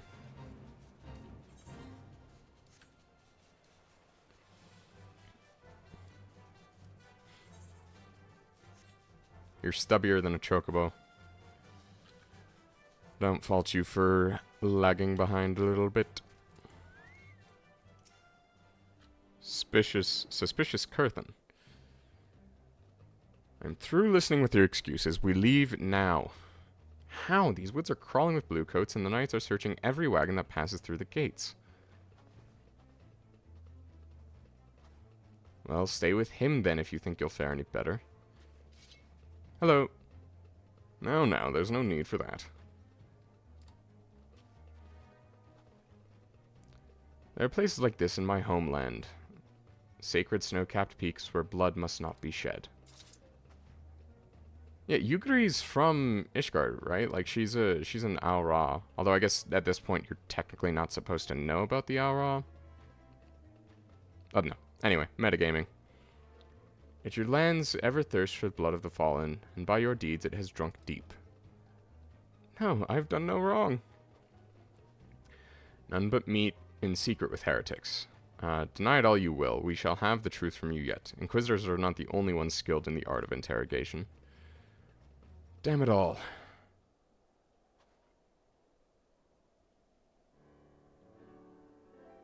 Fancy meeting you here, Auden. I presume your work with the Third brought you hither? What a tangled web. Lest you wonder, we came not for the heretics, but for the merchant who has been conspiring with them. He came to our attention during the course of our investigation into the Ivy. It beggars belief, I know, but it seems our favorite Garlean spy may have been providing assistance to Iceheart. Interesting. Were it not for the efforts of Lady Yuguri and her shinobi, we may never have discovered this connection. Master Alphino is too kind. I fear my people have done little to aid your search for this spy. We long to strike back against the Empire and weaken their influence in this land, to prevent the tragedy which befell Doma from reoccurring. The days ahead and the work they promise will require a very particular set of skills. Skills which I am fortunate enough to possess. If you allow it, I would accompany you until the investigation is complete. Yes, please, we haven't seen enough of you lately. You just kind of like showed up with a bunch of refugees and then, I mean, to be fair, you needed to take care of them, so you were off screen, but, you know. It was a most generous offer, Lady Yuguri. One which I gladly accept. Thank you. Though I may disappear for a time, know that I shall never be far, and shall always be watching. A comforting thought. Come, Auden, let us wait inside for Captain Albert to return and deliver his report.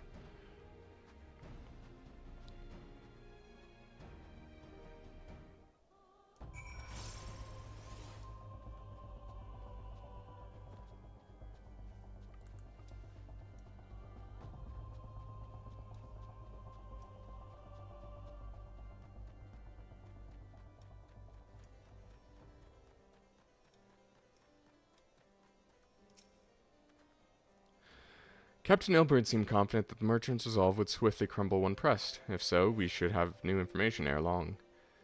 As to whether it would bring us any closer to learning the Ivy's identity, I would rather not say. Given our adversary's cunning, I shall consider us fortunate if we are spared another wild dodo chase.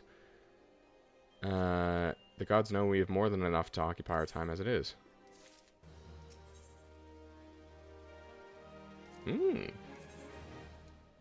Okay. Can I go back and get these other pieces?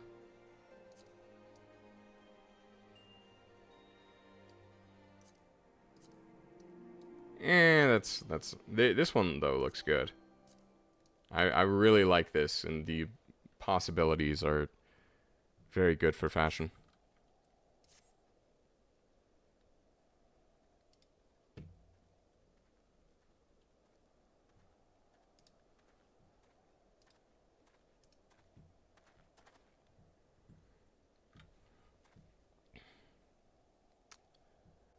Captain Ilbert, your report, if you will. Aye, Commander. Firstly, with regard to the heretic we captured, I regret to say the man could tell us not that we did not already know of Shiva. We have since handed him over to Ishgardian authorities. Henceforth, the Holy See will pursue the matter independently. Our inquiries concerning the Ivy, however, have proven more fruitful. We have ascertained the channel by which the heretics acquired their information on the shipment routes. Go on. You will recall the flame we first identified as being in Ivy's employ. From him, we are able to trace the trail of conspirators, each taking us closer to his master. Alas, the trail came to an abrupt end. Fearing that the investigation had been compromised, we took the necessary step of detaining all suspected of conspiracy. There were 5 on our list, including a flame stationed at Revenant's Toll. The man's primary duty was to keep an inventory of donations from abroad, the particulars of which he would share with benefactors, thereby ensuring that needs did not go unfulfilled. By virtue of his role, he was privy to the details of all shipments bound for the settlement. Needless to say, that included those originating from House Forton. He knew the precise route the caravan would take, and he sold that information to a merchant. I think I can guess which one. None other. With a little encouragement, he confessed to knowingly aiding and abetting the heretics. Well, that is one mystery solved at least. But what of the Ivy? Are we any closer to prizing off his mask? What? I dare say we are, Commander. Our relentless pursuit has forced him to commit a grave error. In a desperate bid to cover his tracks, the Ivy resorted to exercising certain administrative powers only available to higher-ranking members of the Immortal Flames. If you consider, then, that our investigation is known to be barely a handful of them, the field of suspects is greatly narrowed. You mean to say that the agent is among Raban's innermost circle? Someone who's been with him since the Immortal Flames establishment? 'Tis the most plausible explanation. The infiltration likely occurred before the company's founding, with the groundwork for the act being laid beforehand. To slip into a position of authority unremarked and remains above suspicion all these years. Aye, I too was surprised, though I should not have been. Of the 3 grand companies, Old Da was ever the more vulnerable to infiltration.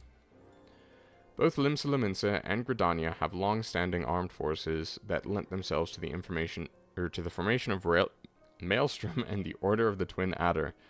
To all intents and purposes, it was the same people, loyal ones, mind, under the same leadership. Only the banner was different. Not so the Flames. Ulda's military was made up of disparate orders, most of which were glorified mercenary companies that answered only to their own paymasters. Hardly an ideal environment in which to establish something as high-minded as a grand company. The difficulties Raban faced when founding the Mortal Flames are well known. Even after he convinced his fellow syndicate members to share the cost, there remained the small matter of finding enough bodies to fill the ranks. Indeed, and given the pressing nature of the Imperial threat, that meant recruiting every passing sellsword. Amidst the chaos of the founding, it would have been child's play to infiltrate the company. A good deal easier than now, aye. The Immortal Flames have ever been caught between conflicting interests, the public and the private. Though the monetarists ultimately agreed to support the organization's founding, it was not out of charity they did so, but self-preservation. Had Niall von Darnas's ambitions been any less apocalyptic, you may be sure that they would have never risked supplying Raban with an army. 'Tis but a wonder they did not attempt to extinguish the flames the moment the danger had passed. Returning to the present. Even as we speak, our Doman allies are shadowing several high-ranking flames, any of whom could be the Ivy. Desiring to deal a blow against the Empire, the refugees were eager to lend us their aid. I expect to hear from them ere long.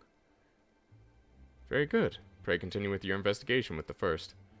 Meanwhile, have the second attend to the unrest. The third can join the fourth in inspecting crystal shipments. If they notice anything unusual, I want to know about it. If Shiva is summoned in the manner to the other primals, the heretics will be looking for further supplies. Understood, Commander.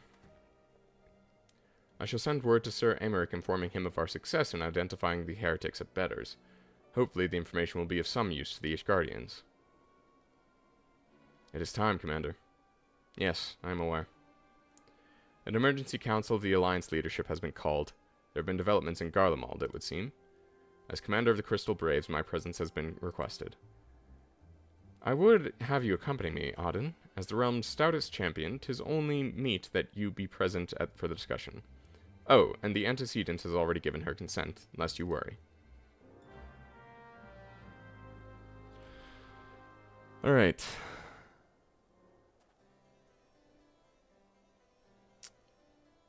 I'm thinking about if I want to take a break now, or if I want to take a break in a couple hours. I'm getting really hungry. Just got back, looks like I progressed already. I mean, it's been mostly conversations. Like me, you are doubtless eager to conclude our business with Iceheart, but until another path to her sanctum is found, she will remain beyond our reach. Minfilia and the Archons are sparing no effort to secure an alternate route. Until such time as they succeed, I suggest we give some thought to the realm's other problems. I shall go on ahead to Gridania in readiness for the coming council. Meet me at Nofiga's altar, and we shall make our way to the Lotus Stand together.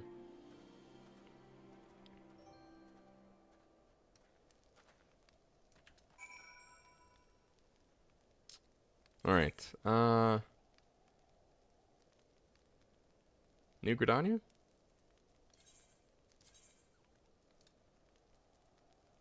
Yep, New Gridania. Honestly, you don't get much more before the big one. Oh, before the big conversation. Yeah, I imagine that's part of the... It's either going to be, like, right after the council. Yeah. Question, though, on repeats of the quest, do I get to... I mean, I get that there are other fashion options, but do I get to, like, select different rewards for fashion purposes? Can knock those out, and I have 2 to 3 hours left. Yeah, I mean, I was planning to stream for like a couple more hours. I do have someone coming into work on my shower, and I don't know if that's happening. I also need to get gas, but as long as I end within a couple hours, I'm actually able to do everything, so long as, again, it's just the shower maintenance. I don't know when that's happening. But there's been an issue with my shower, so I've had to get that taken care of. Fortunately, though, living where I am, where there's multiple bathrooms, I'm not out of a shower. It's just my shower that I lay claim to is out of commission. Oh, you'll literally be warned massive cutscene ahead when it happens. I see.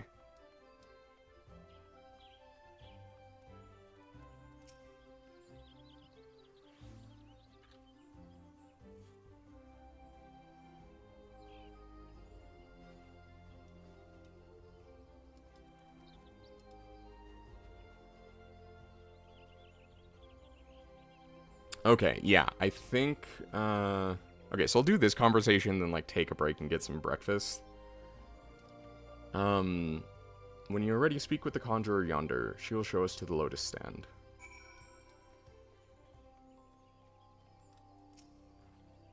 The Alliance leaders await you at the Lotus Stand. Will you be joining them now? Oh, yeah, so it'll be like the end of A Realm Reborn, where it's like, hey, this is gonna take a while. Buckle up. Yeah, I remember that warning. To the Garlean Empire, and we must discuss the implications.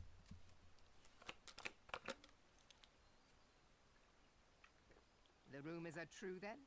The war of succession is ended? It is. A new emperor reigns in Garlemald. That means they'll be united. Who?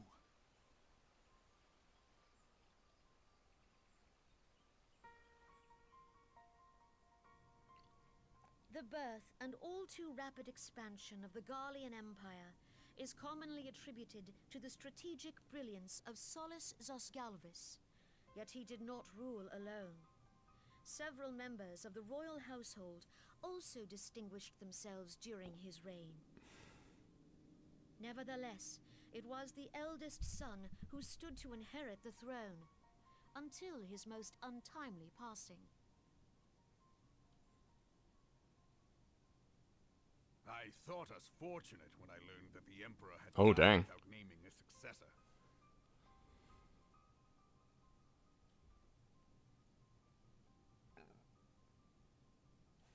That dude looks threatening. Would that the Garlean Empire had died with him. Oh, damn, they went hard just like rendering that little bit of spit on the shroud. Super difficult to grasp the severity of right now. I mean, in a sense, yeah, but like, that's not small. I think part of it is just like a lack of Was it focus and grandfather's information. uncle who had the strongest claims, was it not? But I'm like locked in paying attention now.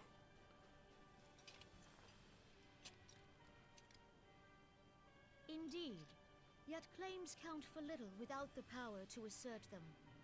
High Legatus Varus Ye Galvus is a respected military leader, not so his uncle.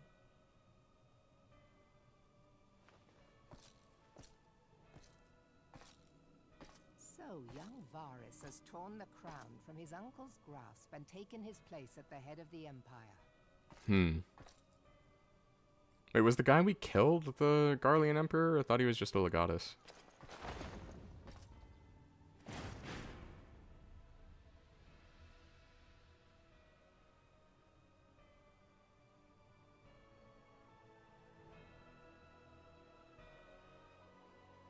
I need like a Skyrim style bookshelf just to read through Given the troubled nature the lore of his the Garlean succession, Empire.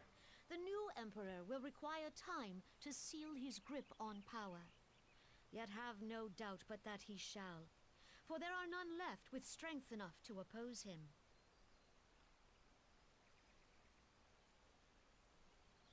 Since the success of Operation Archon, the remnants of the 14th Legion and the forces occupying Alamigo have done naught but fortify their positions. But you can be sure they'll be ready to march on us again, if their Emperor gives the word. When, not if. They say this Varus was so set upon Eorzean annexation that he spoke out against the Meteor Project. Hindsight makes these Plainly, scenes super cool. The new Yeah. emperor's intentions are of great concern to us all. Yeah, like honestly, that is just a great bit of storytelling though, having the new emperor spit on the old one's casket. I propose that we set aside the Cartano dispute for the present and discuss Like an what actual measures the great show Alliance don't might tell take moment. to prepare for a resumption of hostilities with Garlemald. Moreover, I move that we re-examine the question of how our former allies in Ishgard might be persuaded to retake their place at our side. Could Eorzea but stand as one, 'twould deal a grave blow to our enemies' ambitions.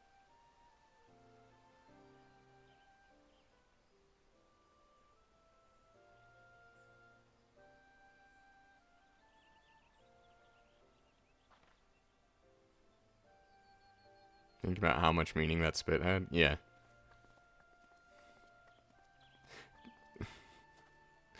Wild statement out of context, but yeah. Well, I suppose we should be grateful that they have finally acknowledged the inevitability of Imperial attack. I mean, it just like Who displays knows? hatred They and may even disdain, do something about but it. it's so succinct. If only the leaders of Ishgard would follow their example and stop hiding behind their gates, praying for the coming storm to pass them by. But that is a discussion for another time. At present, I am more concerned by the fact that the Alliance's mooted preparations will be made known to the Garleans many moons before their coming. So long as the ivy eludes our grasp, no secret is safe. Yep. InfoSec is just as much a part of Alliance security as military might.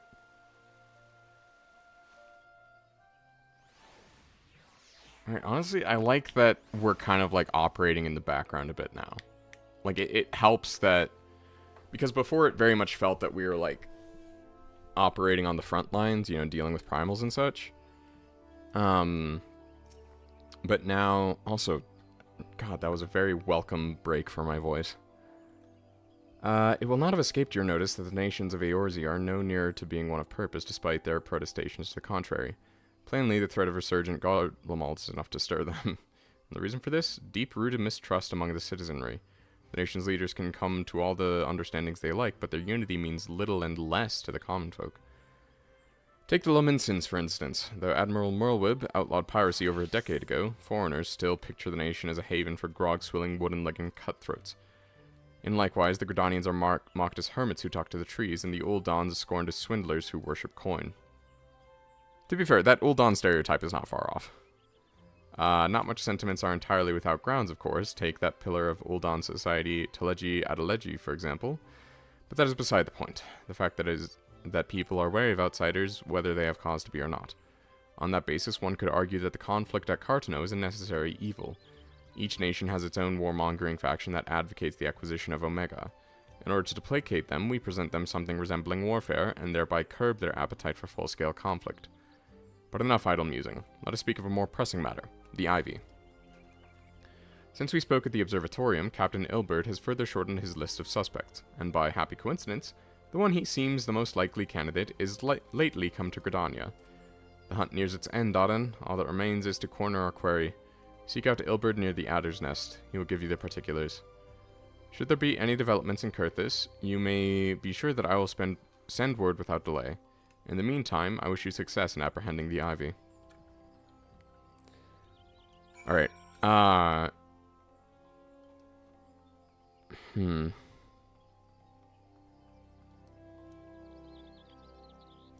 Okay, it wants me to go back to New Gridania.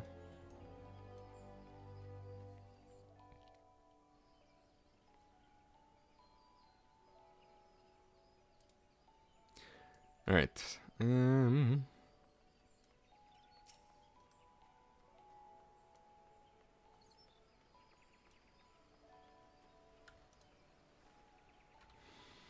My thanks for coming, Scion. Doubtless the commander has informed you, but we have unmasked the Ivy. From this point we must proceed with extreme caution.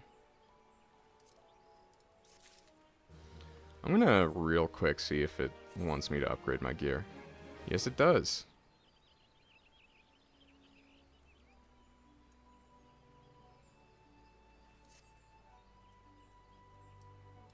Oh, nice. Even the... Oh, don't walk into the... Hold on. There we go. Right click is how... Yeah. No, this is looking solid. I like this set.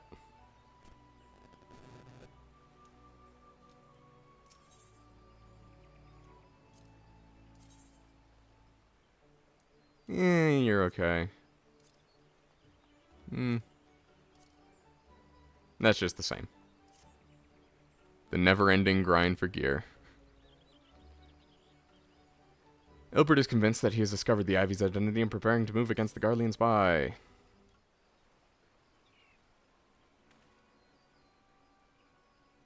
Listen well, the spy we have been seeking all this time is none other than Flame Marshal Elin Royle. Robon's second in command. Ooh. Prior to joining the Immortal Flames, she was a mercenary of no small renown. They say her skill with a polearm had to be seen to be believed. Of Ishgardian birth, she is the highest-ranked foreigner in the Immortal Flames, barring the Flame General himself, of course. Isn't Robon from Alamigo? When he formed the Graham Company, Robon chose people based on their worth. Whence they hailed was of no interest. Only a single monk outfit you did not like? I mean, these aren't even, like, monk-specific outfits. But point taken. The monitorists saw things differently, however. Having funded the enterprise, they reserved the right to reject candidates nominated for high-ranking positions. It was no secret they did not favor foreigners, Ishgardians especially, after the way the Holy See forsook the alliance. Yet the monitorists did not raise so much as a murmur of protest when Roael was appointed to her post. Passing strange, is it not? Could it be that the Ivy has some hold over the monitorists?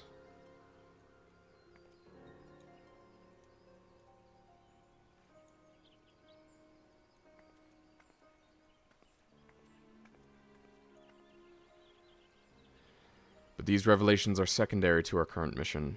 Of foremost interest to us is Roal's presence here and now. As you may be aware, it is the duty of the Flame Marshal to command the immortal flames in the absence of the Flame General. While Raban has attended the Council of Alliance Leaders, she should have remained in the Hall of Flames. The woman has no business being in Gridania, yet here she is nonetheless on some pretense. She's up to something, mark my words. Even as we speak, I have a dozen men trawling the Flames records for evidence of Royal's guilt. But if we can catch her red-handed, we shall have all the proof we need. Which brings me to the plan. I have people watching the city gates, the airship landing, and the docks. Every point of egress. She cannot leave without our knowledge. All that remains is to shadow her until she betrays her true purpose. Can I rely upon your eyes, Scion?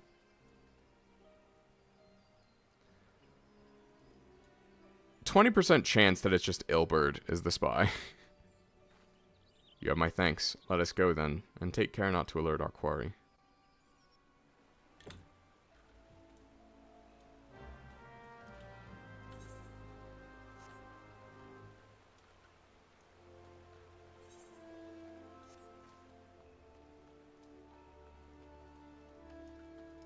Yeah, I like this because, like, the silhouette... So, unlike the other... Or unlike the outfit I just had on, which was very, like, hourglass silhouette, this is just straight up a triangle silhouette. And, like, a lot of the design elements lean into that really well, right? Like, it's just a lot of points. You have some circles on here, which is an interesting, like, contrast to all of the angular features. But, like, all these points, and then just, like, right, like, grand silhouette, triangle, right? And then as you go in, you see, like, these little points, and it just, like, has this sort of fractal nature to it, where, yeah, I don't know, I love it. It's great. The other one is just kind of, like, it's pretty good. But I think it's just, like, a bit cliche, like, the whole, it's very, like, wuxia fantasy, inspired. And, like, that's good, but it's just cliche and old. Royal is headed in the direction of Blue Badger Gate. With me, Scion.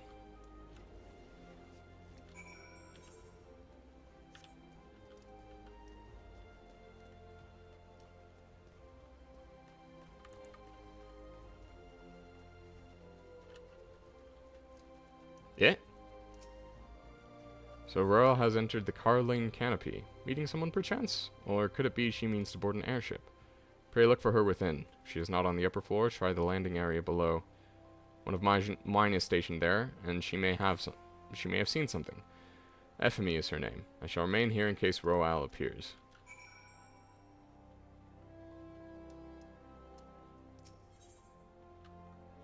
Apparel?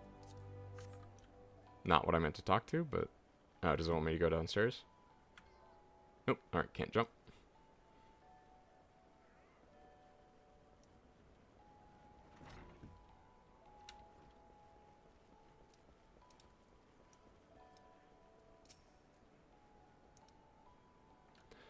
Adenvood, such a unexpected pleasure. What brings you here? A social visit, you say? How pleasant. No, she didn't come this way. I've noted every passenger, and none bore any resemblance. Well, don't let me keep you. She's good.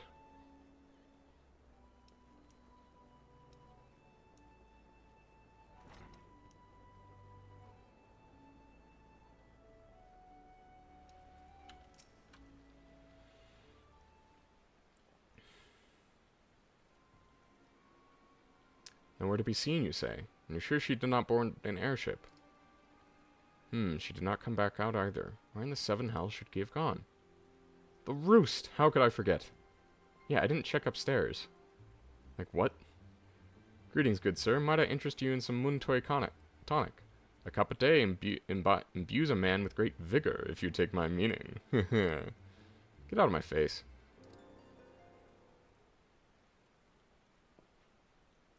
Wait, that necklace. You are a shinobi of Doma. The woman you seek has left Gridania by way of Wet Shore Pier. She was attired as a merchant, but these eyes are not so easily deceived. You may wish to take your search to the East Shroud. Rest assured that we shall continue to support you from the shadows. Clutch. Amazing. Thank you, Yugiri. Thank the 12 for the Domans. Were it not for their unique talents, Roal would have disappeared without a trace.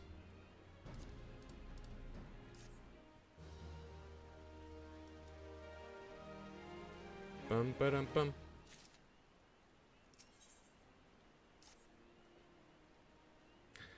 Our hunt leads us to East Shroud, Scion. I suggest we follow Roal as an example and take the ferry from West Shore Pier. You'll doubtless wish to make certain preparations. See to them while I go on ahead. I shall wait for you at Sweet Bloom Pier. I'm dripped the fuck out, so, like, all my preparations are complete.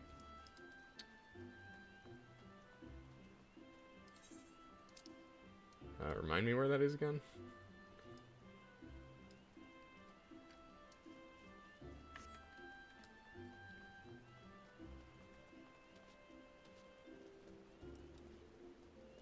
Also, what was the monk outfit you didn't like?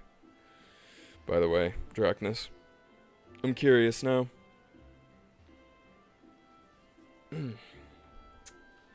Ethernet.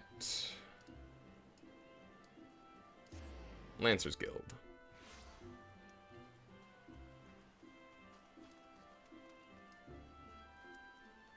We take public transit even in video games.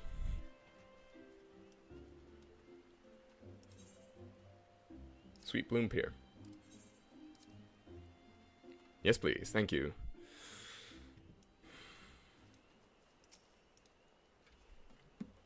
I really just need to remember to drink more water. I think that's my issue.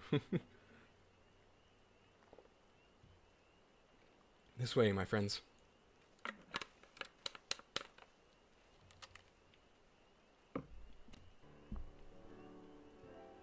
Your quarry makes for Hawthorne Hut. If Roal is truly the one we seek, we can expect that she means to make contact with her Garlean masters there. An explanation is in order. You are no doubt aware that the Garleans have their own method of communicating over great distances. Yep. Well, our ingenious friends at Garland Ironworks have provided us with devices which disrupt these communications, and we have installed them around the city-states. In so doing, we have made it difficult for Imperial agents to correspond with their masters. Good. Roal would thus have no choice but to rendezvous with her Imperial contact directly. Yet, as a well-known face in the Immortal Flame, she cannot move about Thanalan without being recognized. It would only be a matter of time before someone saw through her disguise. It is for this reason, I believe, that she has chosen the Black Shroud for her clandestine meeting. The Elizin are a common sight here, and her comings and goings are not like to turn any heads.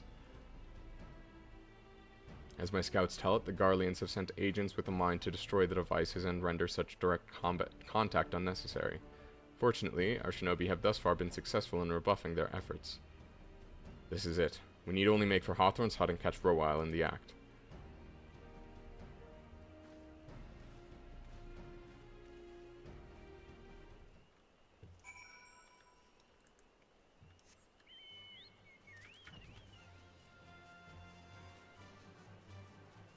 Hawthorne Hut is just like a quick jaunt over here, right? Yep. Alright.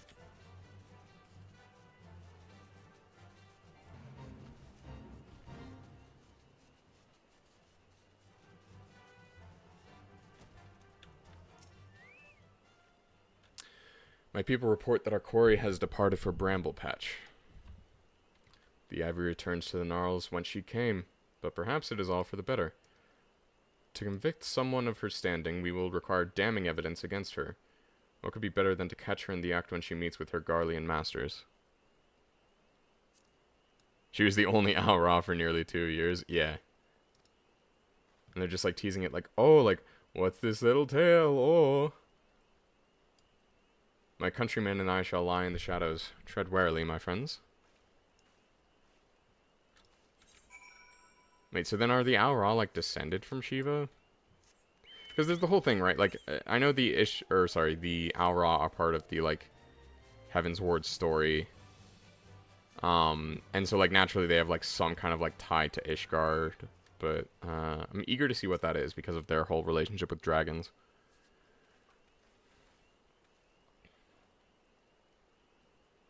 Just beyond, Royal is in conversation with an individual clad in the manner of an adventurer. An imperial intermediary, no doubt. This is it. With me. Aura came out with Heaven's Ward, but they themselves don't have much relevance. Really? Okay. Dang. I was kind of hoping for a bit more.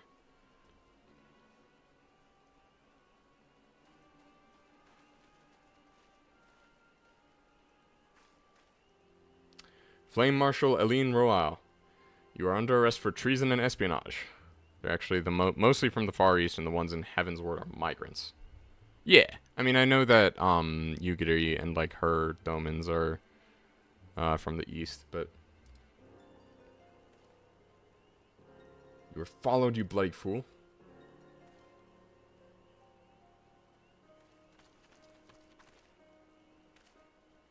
Damnation.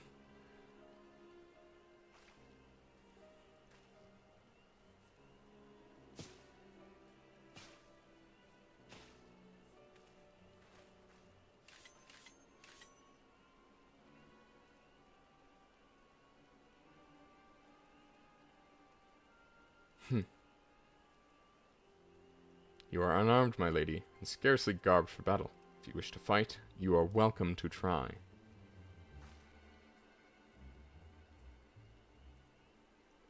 What is the meaning of this, Captain?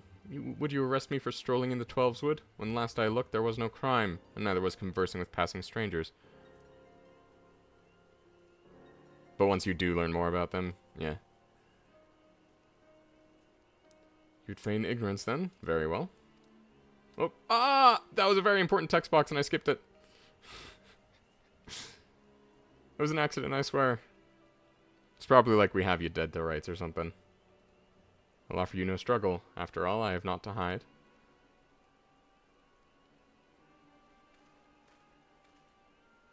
Or something at least like probable cause. Wait, how do I pull up the story log? I guess I have to do it after. Oh, it's in the chat box, isn't it?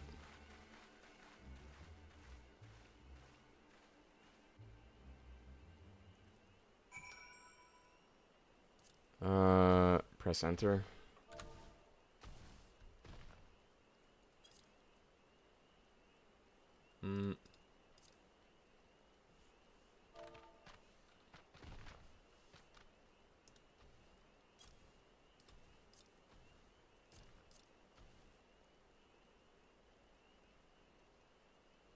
Okay, here we go.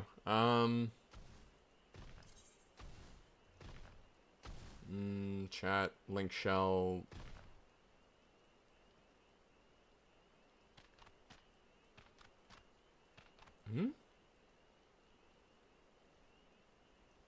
Didn't configure it. Yeah, I swear I had it at some point, is the other thing, though. System messages, echo, novice network, general tab.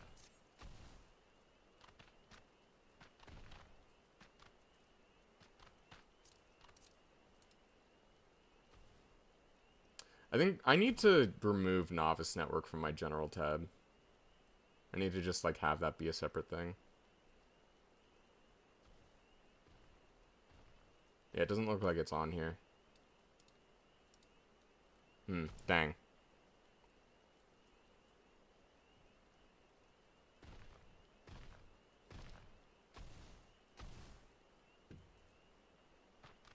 Okay, I'll configure this later. I'll just be like more hands off the mouse when I do these things. Even a warrior of Royal's renown could not have hoped to escape by force. Despite her claims, her surrender does not speak innocence, but an awareness that her position is untenable. With the ivy thus uprooted, it is to be hoped that the tendrils she entwined around the immortal flames will gradually wither and die. Mayhap then the people of Ul'dah will have the grand company they deserve. But let us speak of the present. If I may ask, what will you do now, Aden?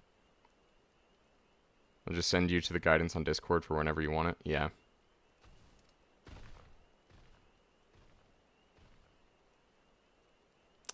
So the Scions seek a way into Iceheart's sanctum. Then I dare say you are eager to return to the Rising Stones. Pray do not let me keep you. Fear not, my countrymen and I shall tend to the aftermath. You need not waste your talents here. And speaking of talents, have you considered training the art of the shinobi? You have the aptitude for it, I believe, so please give it some thought. Till next time, my friend. I will not become a ninja. I am a monk. One melee DPS job is enough for now. Alright. Teleport. Kurthus.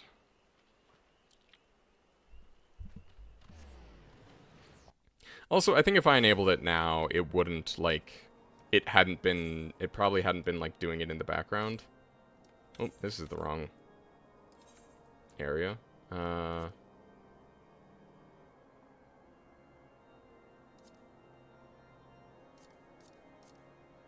Here we go. Revenant's Toll. It probably wouldn't, like, have the backlog of the previous cutscene, but either way, I feel like the thing genuinely was, like, we have, like, enough evidence to at least keep you detained.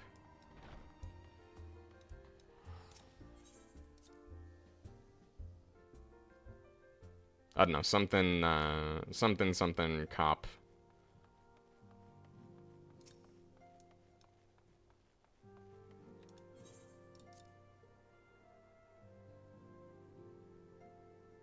Was essentially it, yeah. I mean, let me see if I can find this real quick on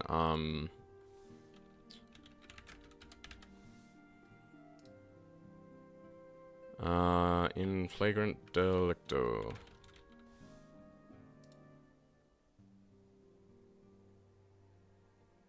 Oh yeah, no, there's on the consolegameswiki.com it has a it has like a whole log.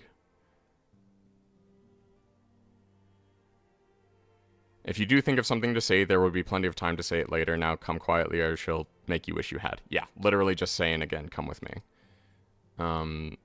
But yeah, Console Games Wiki just has a log, so that's nice.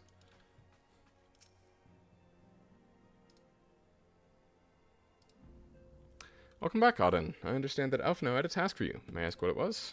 Oh boy. Charges of treason and espionage against Ellie and Roal. I scarce believe it. Could there not have been some manner of misunderstanding? No, it avails us not to dwell on it. Whatever the truth may be, we must trust to the authorities to uncover it. Let us speak of another matter. I am pleased to report that we have made progress in our efforts to find a way into Iceheart's sanctum.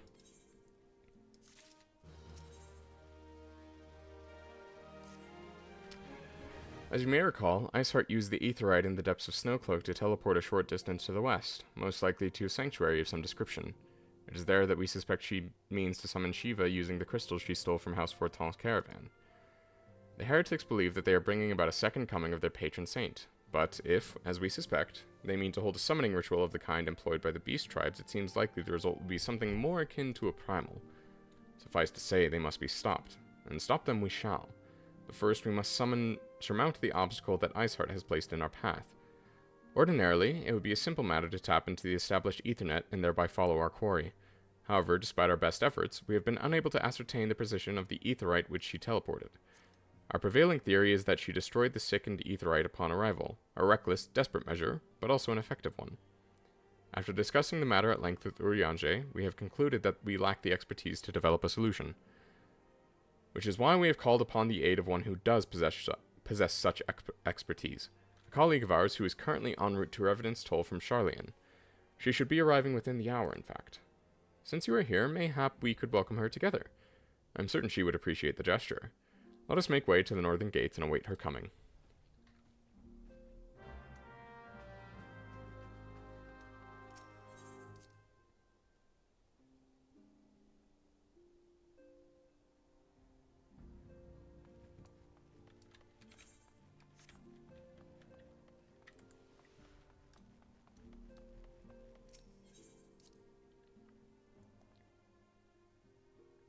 Wait, can I? Whoop. Oh. Computer freezing up?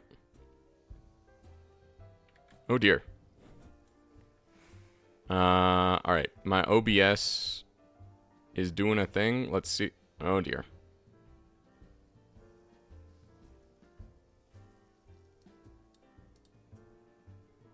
Okay, we good? I think we're good. Just gonna make sure. Let's hold the line. Gotta wait for I'm not on ultra low latency, but just low latency. Okay. Looks like we're good. My OBS is a bit wonky, but we good. Yeah, don't know exactly what happened there. Anyway.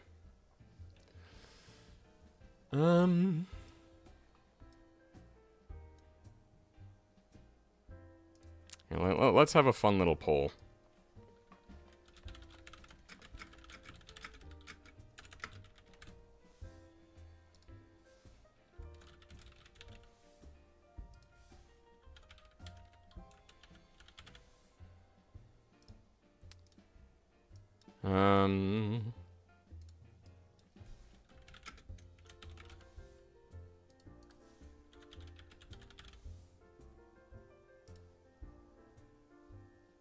All right, there, have a poll.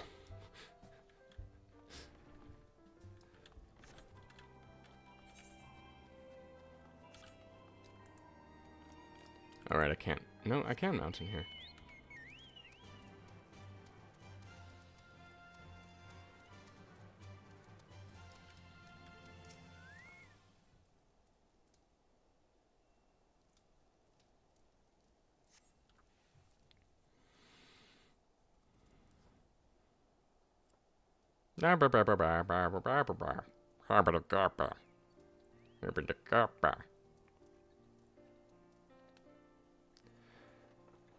Okay. Honestly, that cart slaps. That cart fucks. It's a cool looking cart.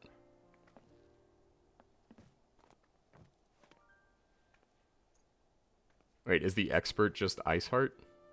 Oh, no, it's some other Scions lady. Minfield? Damn. Am I right? Oh. None other. I bid you welcome to Revenant's Toll, and thank you for traveling so far on such short notice. As if I could ever say no to Urianger. Moonbreeder is an accomplished Charlian scholar, and an authority on aetherite technologies. She has played an invaluable role in our search for a means to capture Ascian souls. The poll ignored your vote. Charmed, I'm sure. Might just take a minute to update. Oh, I'm very charmed, believe me. Hello, ma'am. Let's return to the Rising Stones at once then. We have much to discuss.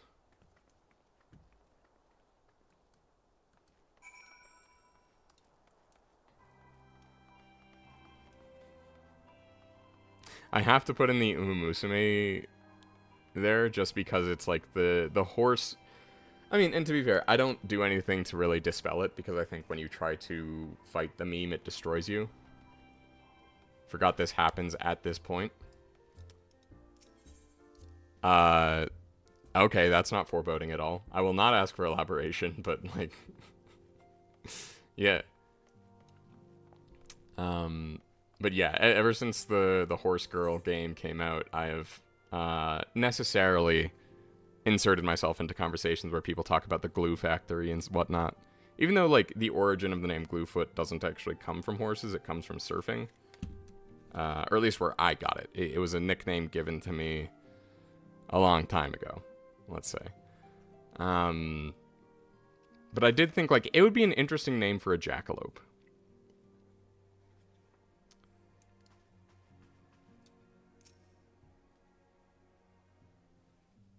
Didn't know that?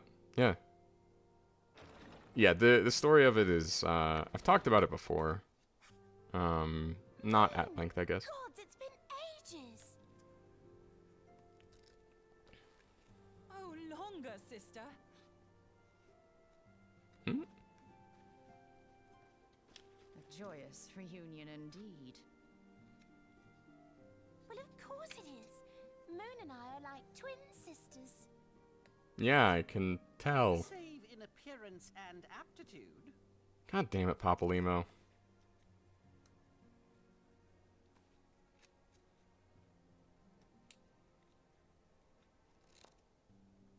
Everyone, Pick if I Jackalope could have personally? your attention. Ah, well, thank you.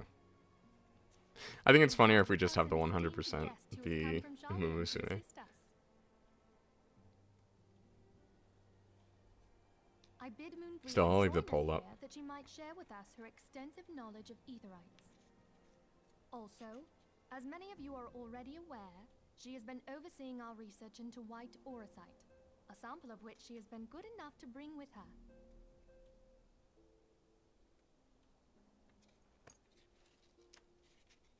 Well, I had to come, didn't I? You'd have to be bloody daft to turn your nose up at a chance like this. Where better I think to the main conduct thing my that gets me final about... tests than a land so steeped in ether you can taste it.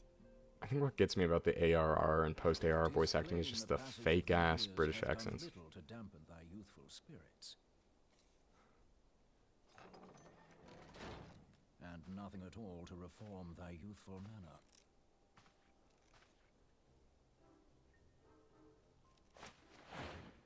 Like, I think Urianger is like genuinely the only like British person. Where have you been hiding? Unhand me.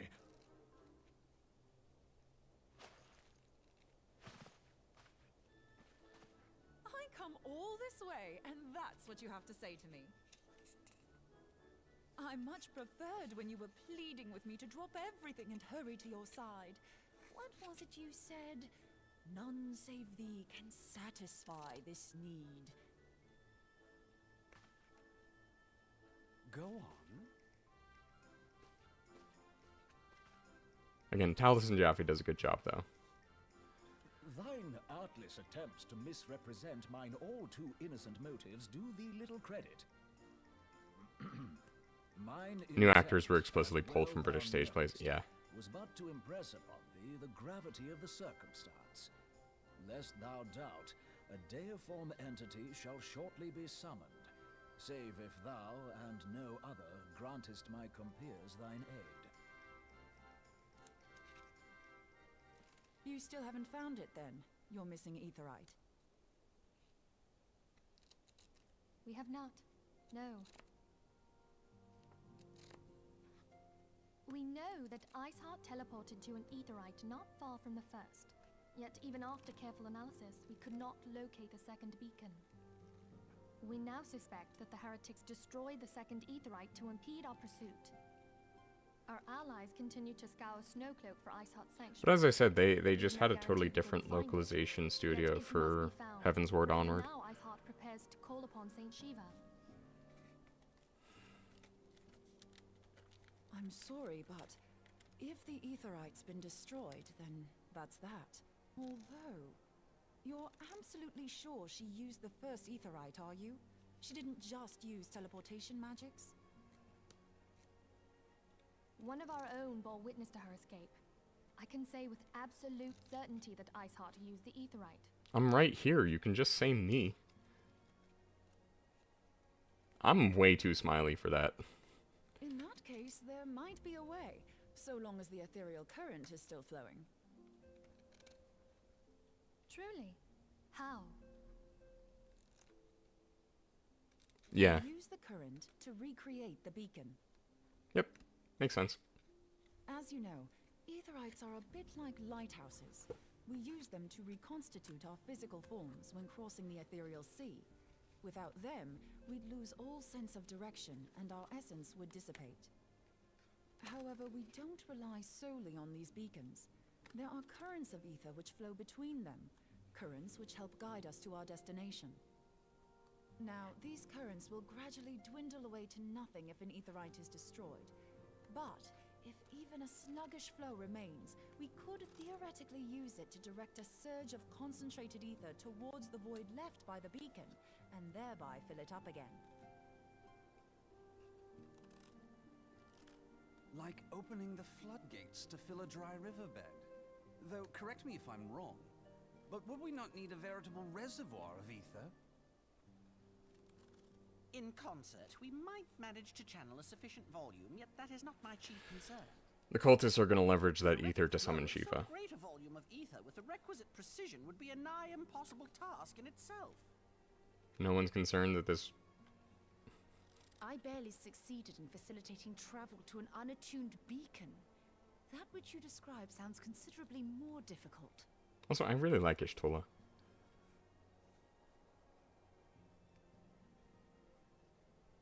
And dangerous. Every person who has attempted to teleport in this fashion has died in the process.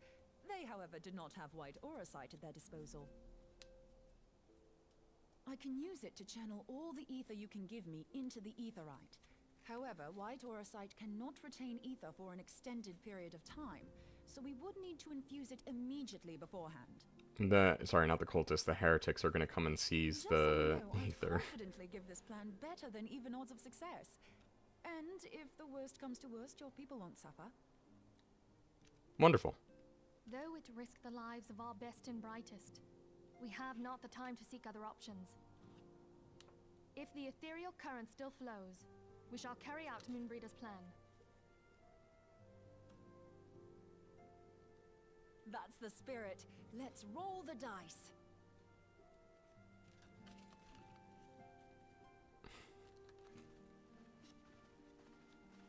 All right.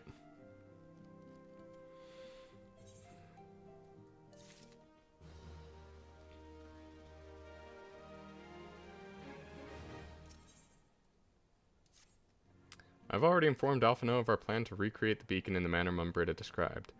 He agreed that, despite the inherent danger, it represents our only hope of success. He also said that he wished to meet you at Snowcloak before proceeding. I expect you will find him waiting for you there when you arrive.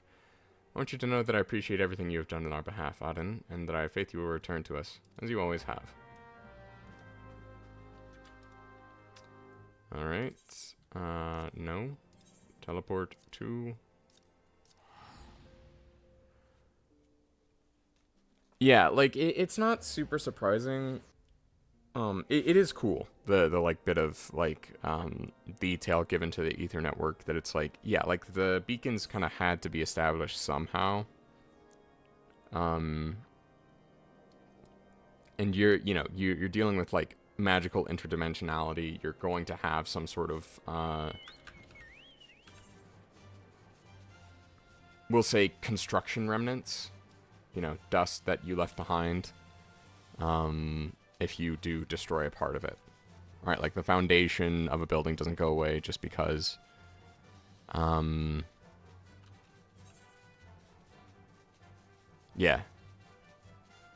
So, anyway.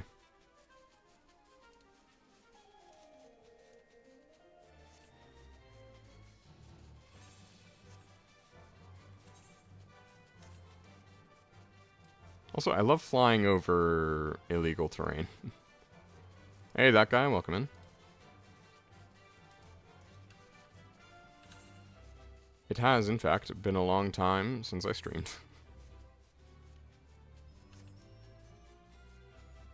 But I'm about to go take a break. Because I need food. And just the fact you can be tracked through it, which means you can't use teleportation as a get-out-of-jail-free card. Exactly. Yeah.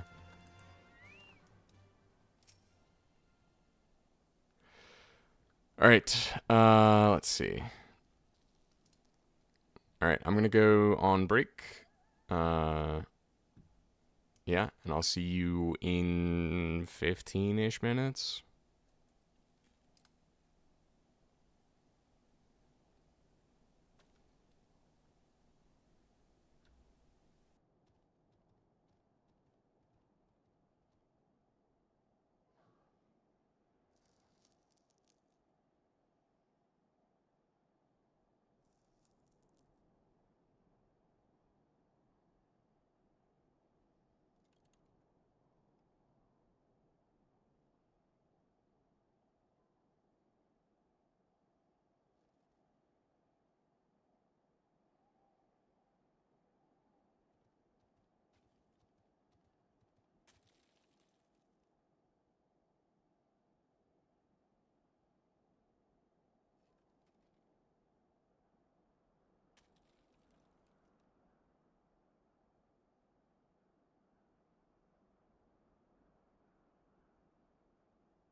Alright, I'm back. And there we go.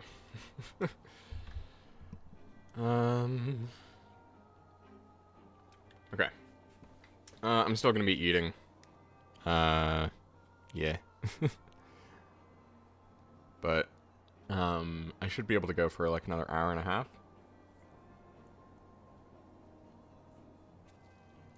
Yeah. Which is interesting. I haven't streamed for more than 2 hours in a few years, frankly. I mean, I started streaming back in 2022, actually. But it was just very inconsistent. I started streaming with, Yakuza 0, actually. Captain Ilbert sends his regards, by the way. He attends the interrogation of Elune Royale in Ul'dah as we speak. But I shall not distract you from the matter at hand. We can discuss the Ivy upon your return. I trust that, by which I mean to say... the others are waiting for us at the Aetheryte. After you, Scion.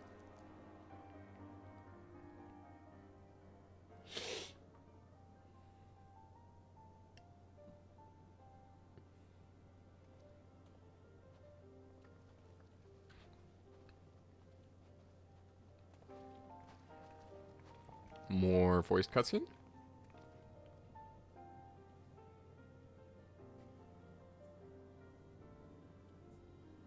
Okay, just a lot of nodding.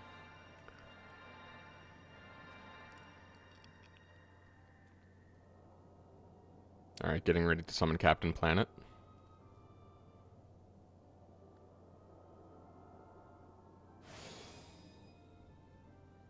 There, it's ready.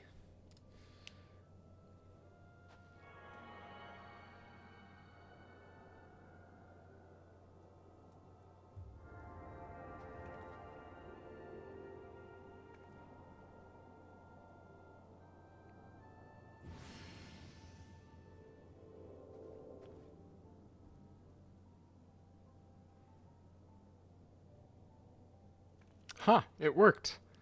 I think. Finish at least 2.4 with your time now. Yeah, that's the plan.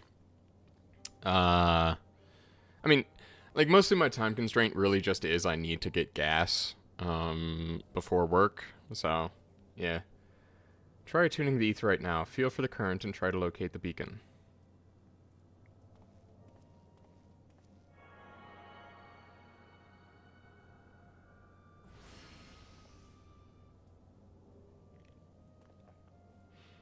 We've done all we can, Aden. For now, let us withdraw. What? No, I want to go after her. When your final preparations are complete, you must seek out the beacon we've created. If, by the grace of the 12, you arrive safely, you must stop Iceheart before she that always messes me up. That's a tongue twister. She summons Shiva. She summons Shiva. She summons Shiva. She summons Shiva by the seashore. She summons Shiva. She summons Shiva by the seashore.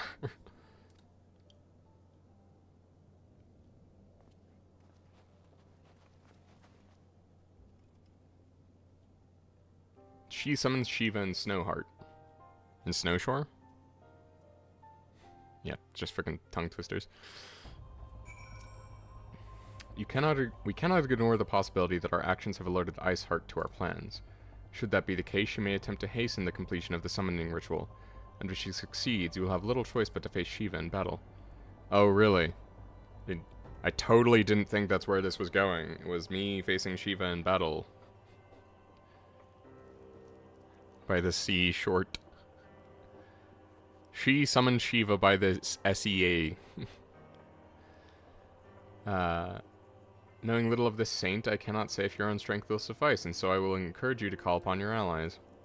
Some may have reservations about wagering their lives on the success of Monbritta's experiment, but others will surely agree that desperate times call for desperate measures. Ah, before you assemble your party, pray speak with that knight. I believe he has a message for you from Sir Emmerich.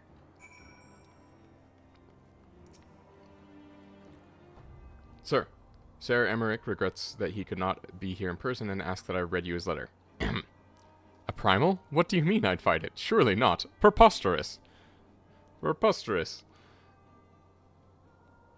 Wait, hold on. Inconceivable!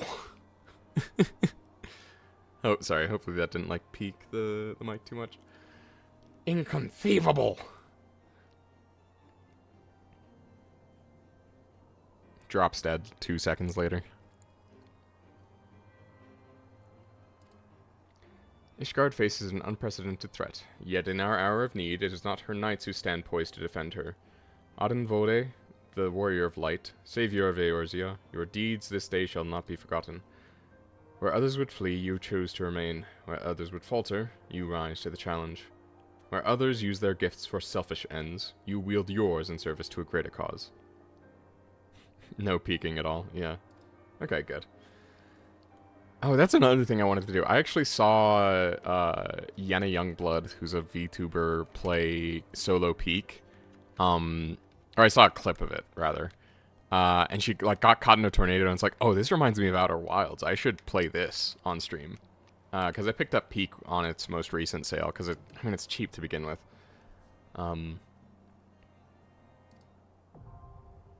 But yeah, I don't know. Seems fun to try some solo Peak. I know that everyone does like Peak with other people, and that can be fun, but I think solo Peak would also be a good time.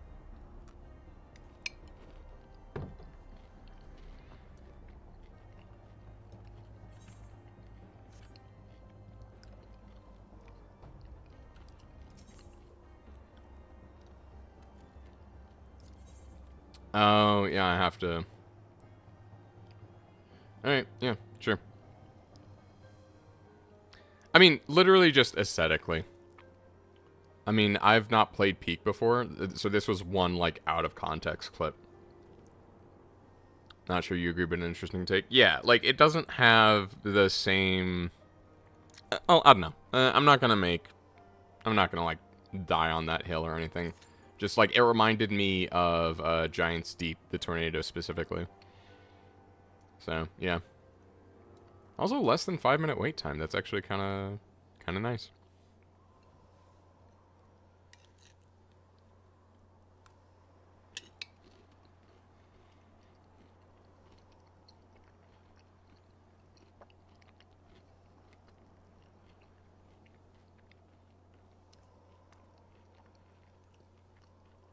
But I mean, also there are like survival elements, like in Outer Wilds. Honestly impressed, it's only 5 minutes. Yeah. I wonder why that is. Does the average wait time account for the role that you queued for? Is that like a thing? I feel like it should be. It never said that it wasn't, but I don't know.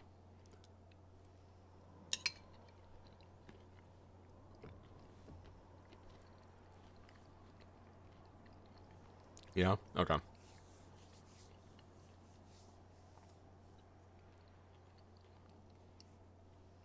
Also, I'm trying to, like, minimize mouth sounds here, so if I'm kind of, like, ducking in and out, it's because I'm, you know, changing my distance to the mic.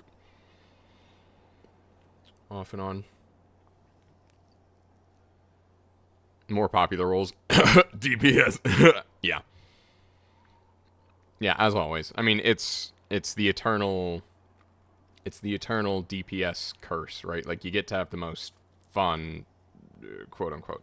It has the widest appeal, I'll say. DPS has the widest appeal, but the consequence is that you don't get to,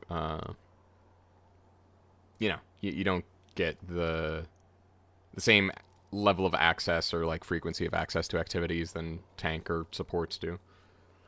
Notably, though, it's interesting. People say that, like... I mean, people like doing big numbers, but I feel like tanks genuinely get to have the biggest, like, hero fantasy in MMOs. I mean, even in, like, team shooters like Overwatch. Just because they get to... They are literally the center of attention. Like, their role is to keep attention on them.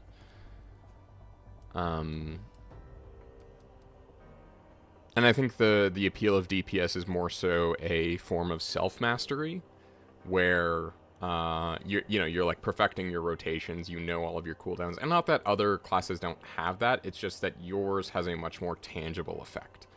I think the other sort of often understated reason why there's a lot of DPS is it's just easier for leveling, or at least in traditional MMOs, right? Because or not, but in other MMOs, because DPS are balanced to, like, take care of mobs faster, and so they will typically get dailies done faster, or even, like, you know, main story quests. I'm not sure how much that is the case in Final Fantasy XIV, given the sort of balance of, you know, the ability of tanks and healers to do damage. So I think that that's a bit lessened, which helps sort of like flatten the curve, but also like DPS just tend to be flashier. Though that said, Gunbreaker exists. Not sure if DPS have claimed, well, no, actually Viper exists now, so yeah, fair. And Pictomancer.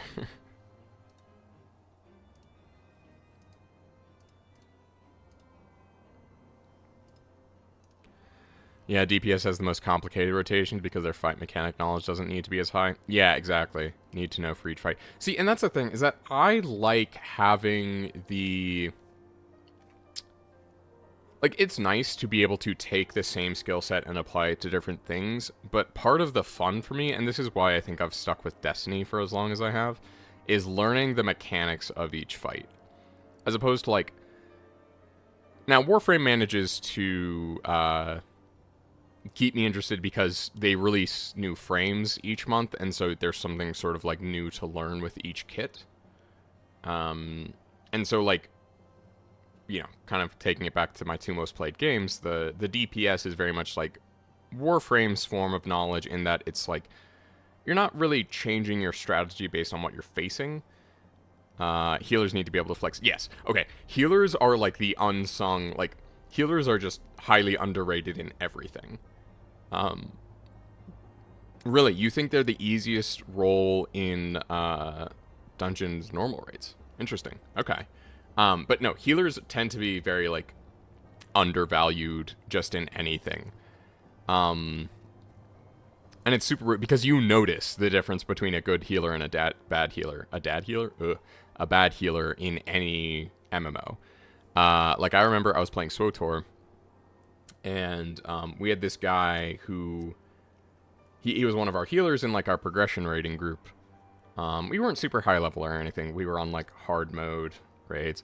But it was so funny. He misconstrued one of our, like, our top healer, Wars. Wars asked this guy, like, hey, what's your healing rotation? And this guy, we'll just call him Doc. Doc misconstrued that as a compliment, when in fact Wars was asking what his healing rotation was because he couldn't keep up healing.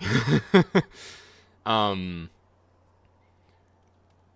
SWTOR is kind of different from Final Fantasy in that, like, healers aren't doing damage really much at all. So, like, the actual rotation of healing abilities, as long as they know how to keep the tank full and can res, yeah. But yeah, like just that, like, misconstruing, and then they made, like, a forum post about it because we had our own, like, guild forum. And I don't know, it's just this really weird thing. But we had some, but a great story I have from that time is that I don't remember when this happened, but apparently I called one of our healers mom. And I never stopped getting shit for it. I think they would still remember if I brought it up today, that it's like, oh yeah, remember that one time you called Sadie mom? And I'm like, I don't, but everyone says I did. Am I just being gaslit into, like, having a Freudian slip towards one of my healers? But yeah, no, healers are just absolutely undervalued generally. Like, the fact that it's like, your whole operation could not exist without healers. You can make do without a tank.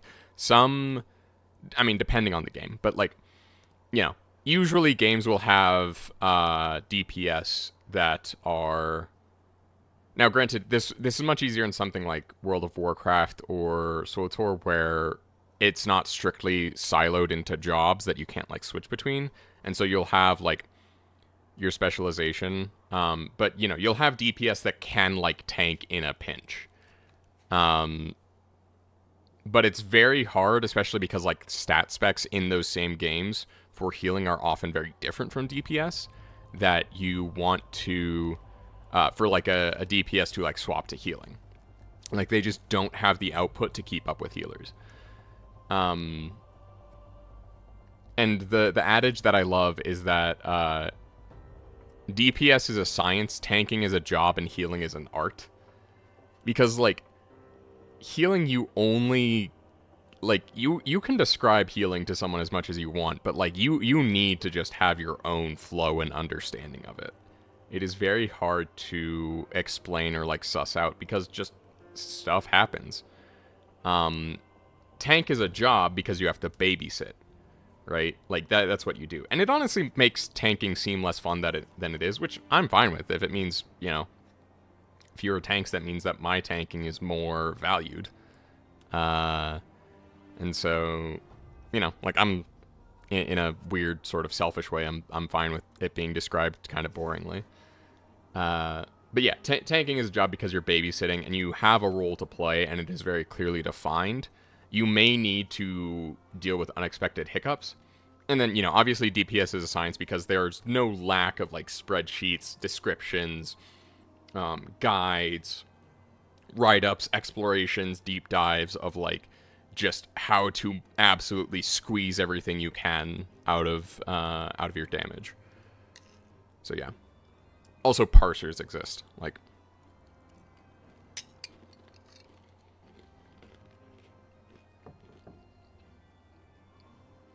I don't think you get much more scientific than, like, writing a script to literally tell you, like, what the output of a machine is. Like, that's just science, literally.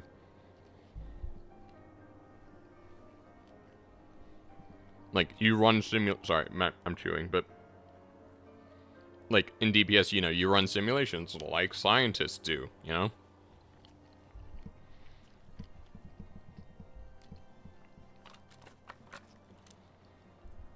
There's even the whole... In science, there's this idea of the sim to real gap. Basically that, like, there's always going to be things in simulation, or things that you lack in simulation in real life, that exist in real life that you cannot account for. And same can be said of DPS, right? Like, parsing on a dummy is a, like, ceiling, effectively, of, like, where your DPS is. And so, like, it's a valuable measure, but, you know, all models are wrong, some models are useful. And so it's important to account for the fact of, like, hey, like, Black Mage is going to have a really tough time in this fight because of, like, the specific, like, frequency that the boss is doing, like, AoE attacks. Or similarly, like, you know, melee DPS is going to have a tough time because, like, positionals are very hard to maintain on this boss. Or Red Mage, you know, the fact that, like, Red Mage is really good for guiding people through raids because you have, because you can, like, alternate, because you have the res that you can get off instantly. And so you, like, alternate. If you need to, like, res a bunch of people, you just, you know, hit someone with your jolt, res, you know, just keep doing that. And so, right, like, things like that where it's just, like, you need to keep accounting for this. Can't speak to KOTOR, but compared to WoW, Final Fantasy gives up the flexibility of jobs having multiple roles they can fill, but gains the ability to make every role have a bit of all three roles between. Exactly, yeah. Like, it's interesting because you think them being more siloed would make things worse, but I think combined with the fact that you can switch jobs on the same character, I think that that's actually really huge. I don't know if SWTOR adopted that. They may have done something like that. But the fact that you can, like, switch jobs on each character so that your, like, main story progress isn't reset also means that people are, like, more likely to go between jobs. Which also helps with, like, population and whatnot. But yeah, having them be more siloed also lets them, like, it lets them do things to each without affecting anything else. Right, like, even if they add something to all the tanks, it won't have any effect on the DPS like it would in SWTOR or WoW. Because they're not having to deal with this whole base class, prestige class effect. Right, like, if you add something to base Paladin in WoW, you have to acknowledge that it will affect the healer, the DPS, and the tank role. Right?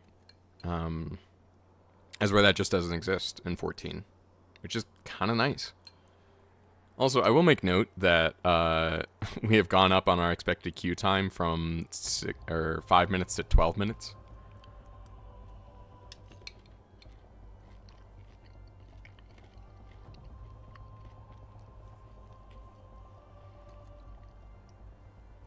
Well, and you can learn things from each role that you can then carry over to improve the others. True, but like that exists in any game. Like that's just basic skill transfer. Like skill transfer in a sports science sense of the phrase. Like I will acknowledge it's easier, and yeah, like having more frequency of it does increase its presence in Final Fantasy. But its mere existence is not unique.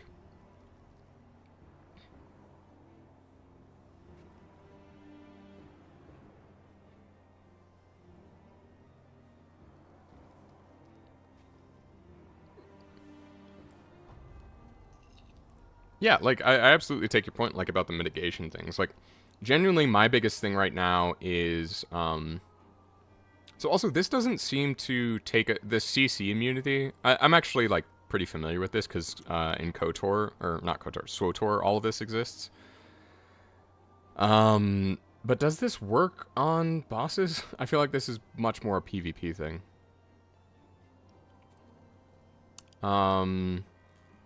But yeah, I have like instant HP recovery, the bloodbath. This is what I have the most time kind of like thinking about when to use. I feel like in a setting, it more so length of massive for DPS uptime in boss fights. Okay, gotcha. I imagine that's like a fight knowledge thing. But yeah, kind of like these cooldowns, it's a bit... I feel like you rotate these with other DPS. Though this one specifically is monk unique, so I don't know. And this one is just, it looks to be just melee DPS. So pugilist, lancer, rogue, monk, dragoon.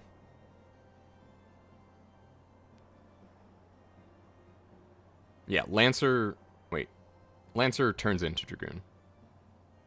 Rogue turns into ninja. Okay. Monk, dragoon, ninja, samurai, Reaper, Viper. Yeah, so melee DPS. Because it's actually a highly supportive melee, maybe second only to Dragoon. Really, I didn't think Dragoon was supportive. Uh-oh. Healer, please.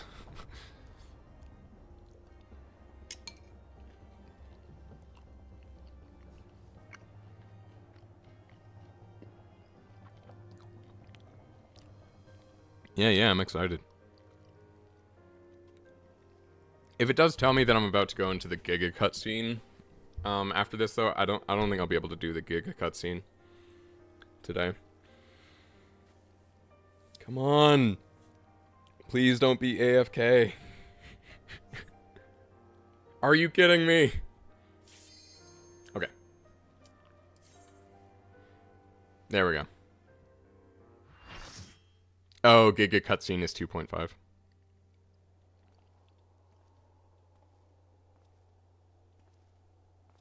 I'm assuming that's what you mean.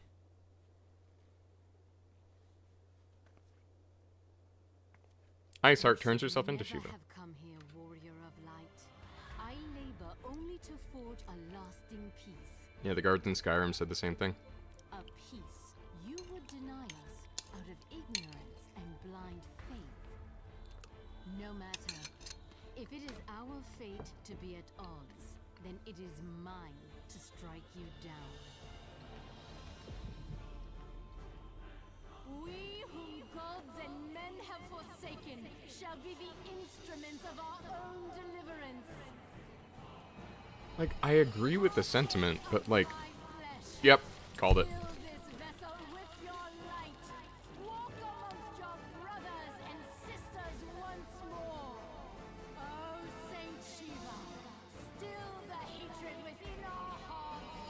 I mean, it's not even that Shiva's a primal, it's just the fact that she's a summon that has shown up in other Final Fantasy games. Like Ifrit, like Garuda.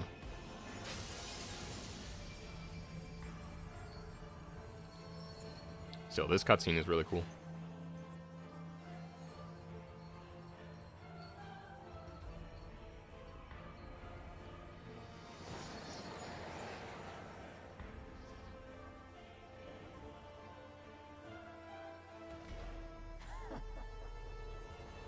Okay, that's a cool Shiva design. Party.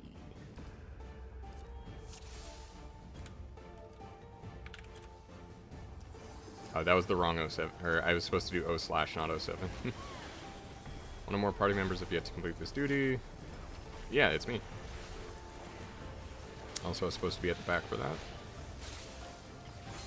Now I'm supposed to be at the flank. Also, melee DPS have the coolest limit break. No, that was my AoE attack. Not good. Alright, get to the back. I don't think I'm supposed to stand in there.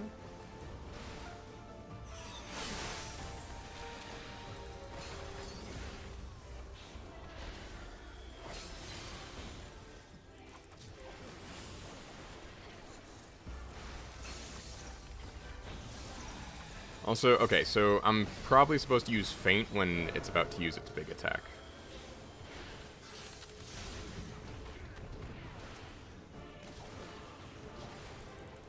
Well, the unique takes on the classic primals, though, yeah. Final Fantasy 14 is some of your favorite renditions. I cannot, like, pay attention to chat and do this fight.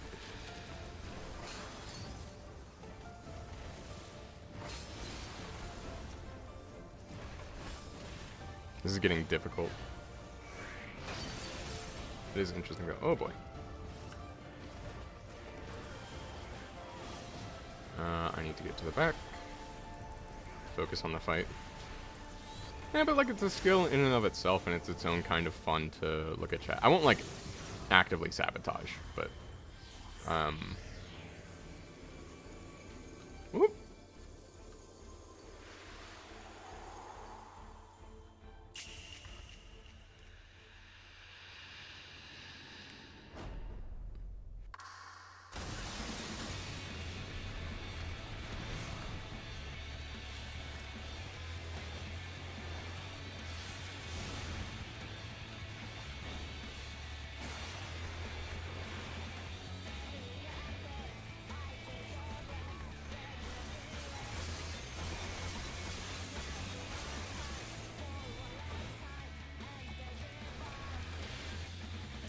Looking at chat to challenge your muscle memory is a very melee DPS thing to do. Yeah, exactly.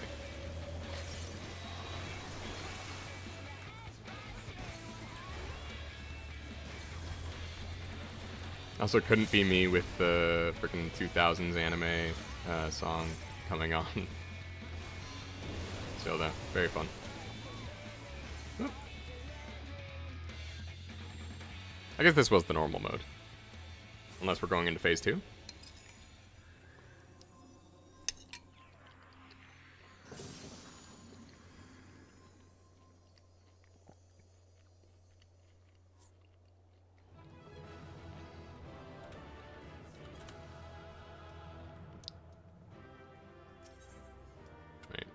Yeah, okay. Oh, the cow beat that so fast? I mean, yeah, like, I think I saw a Viper in there.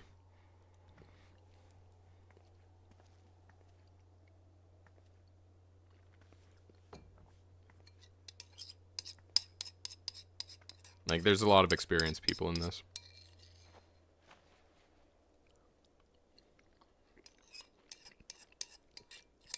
Fool. Blind, bloody fool.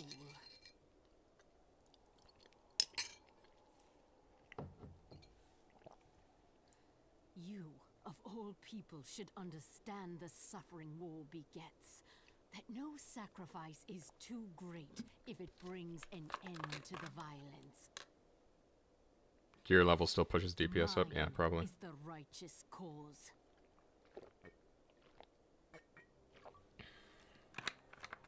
You fight in a war you do not understand. A pawn of liars and schemers. And they are no less ignorant than you. Following the creed of their fathers without question, never thinking to ask why.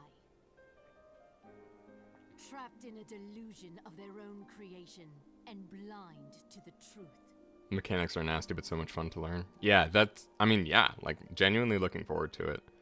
I want to do, I think Leviathan Extreme will be fun. Redemption is not beyond us. Does she have fangs? Am I just now noticing that? We who walk before may lead those who walk after. Seek the keeper of the lake. See with eyes unclouded.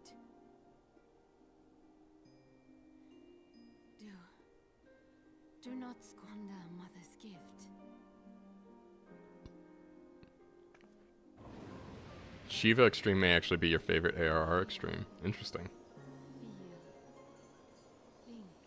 I mean, it definitely felt better than the other normals, or even, like, that honestly felt more fun than some of the other, like, hard modes. And this was still just normal mode.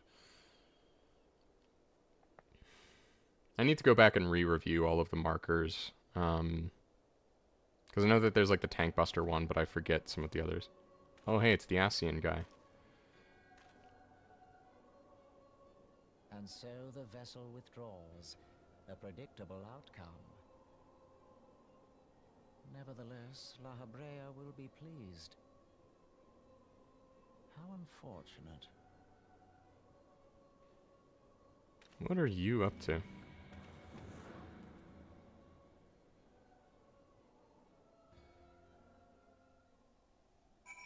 First fight with a tank swap mechanic. Okay. Huh. I mean, I'm, like, tank swap mechanics are not new to me personally, but, like, having the timing be tight does, yeah, make it really difficult. Because all the tank swaps I've seen, you kind of have, or at least you have, like, a good amount of warning. And the swap is more so that you, like, optimize uptime. But you have, like, a 5-second window to do tank swaps in my, in the stuff I've done, in SWTOR at least. By the 12, you're alive? I mean, of course you're alive. Why wouldn't you be? Iceheart did what? And you're certain about that, are you? Trifanians are skilled with glamours, after all. Look, if you say that's what you saw, I believe you. It's just that I've never heard of a primal being summoned like that before. Are you sure you're not injured? That trauma has been known to cause hallucinations, you see. No? Fair enough. I was only asking. One Britta remains unconvinced that you have not sustained a head injury. Okay. If you ask me, there's not to be gained from mulling over the implications of our story in the freezing cold. Let's save it for the Rising Stones, eh? I'll get everyone to meet us there. But before that, you best pay a visit to Whitebrim Font and speak with Alphino. He's probably worried sick about you. That, or he's busy playing politics with the Ishgardians. Either way, I'm sure he'll be delighted to see you hale and healthy. Speaking of which, you don't have a headache or anything, do you? No? Third vision? Oh, no reason. See you again soon. It's actually 3 swaps in a row, so you have to use multiple CDs from both tanks to trade aggro, and you need to move in and out of the specific swap to prevent cleaves. I see. Yeah, no, that is definitely more difficult, having the 3 swaps in a row. They're just, like, probably more so than anything because it just forces you to burn your cooldowns.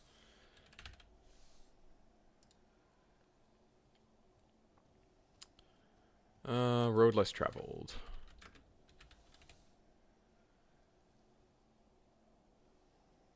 Okay, so we have 3.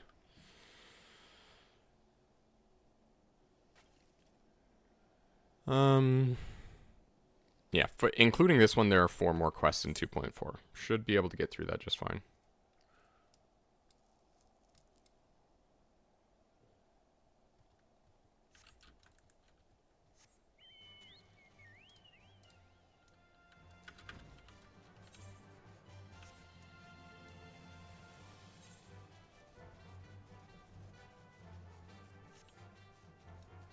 Yeah, it's probably mostly just conversations.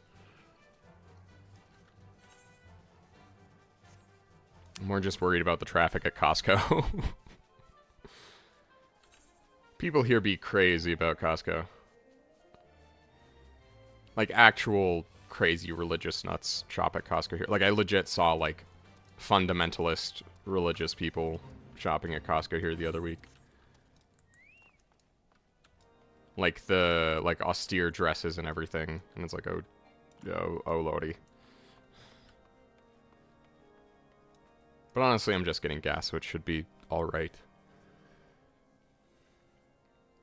There he is, and none the worse for wear. Was there ever any doubt that the Warrior of Light would succeed? I think I speak for us all when I say that I should like nothing more than to hear the stirring tale of your victory, if you would be so kind. It was amazing. This lady transformed herself into Shiva, and she did that, and we were too late to prevent the summoning. Well, yeah. But not too late to prevent further loss of life, an outcome worthy of celebration. And one for which we have Auden to thank. Yes, you are right, of course, Sir Aymeric. We should be content with what we have accomplished. I, for one, could not have wished for a better outcome. Shiva is no longer a threat, and the heretics have been routed. Aye, there is the matter of Iceheart's escape, but she cannot run forever. Whether it takes days, weeks, moons, or even years, my knights will find her. In the meantime, Lord Dremel, is the caravan ready? The supplies that your men recovered have been prepared for transport, in accordance with your wishes. Rest assured that my knights will see them safely to Rivenant's Toll. Of that I have no doubt. I take it these are the self-same supplies that the heretics stole from House Forton caravan? Less the crystals which comprise the bulk of the shipment, yes, scarcely a fraction of which was promised, but a meaningful contribution to your cause all the same. Ah, on an unrelated note, Auden, might I trouble you to accompany me to Camp Dragonhead at your earliest convenience? 'Tis not for my benefit. A certain lord was most distressed when he learned of your intent to risk life and limb to stop Iceheart. It took half a dozen knights to restrain him, I am told. Ah, Horsefall.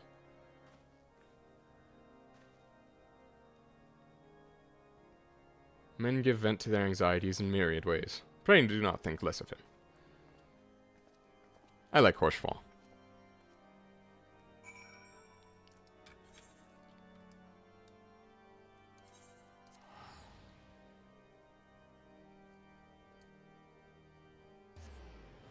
At first I thought he was just going to be a minor character, but he's really kind of stepped up into the main story. He's just really likable.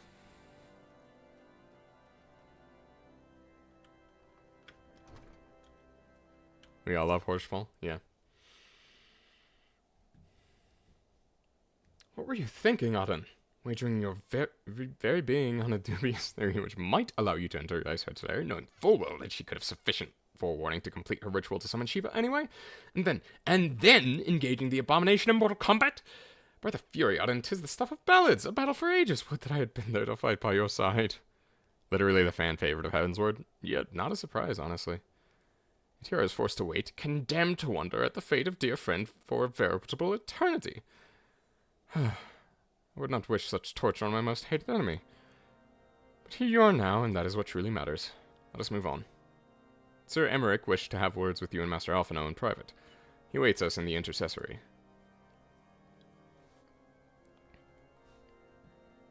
Yeah, I mean, there's just so much to look forward to in Heavensward. There's Dark Knight and Astrologian. Machinist is a nice cherry on top. You get Ishgard, which is a fantastic looking city. At least from the outside. But I don't know, Gothic architecture in snow is just a vibe. Greetings, sir. I shall show you in at once.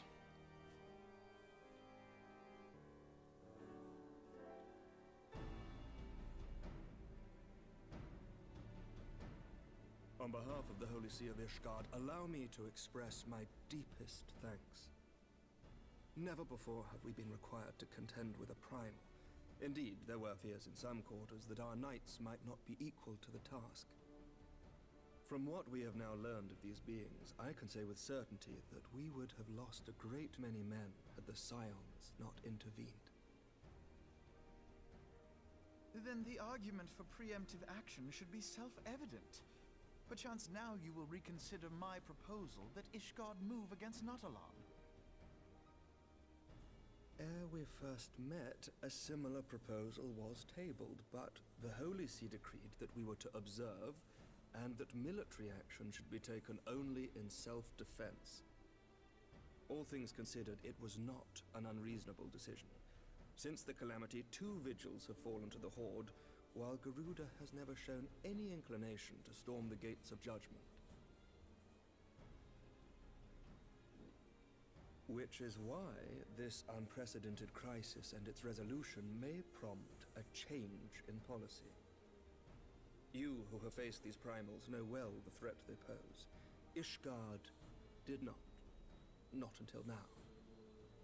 And there is naught like a brush with death to change a man's outlook.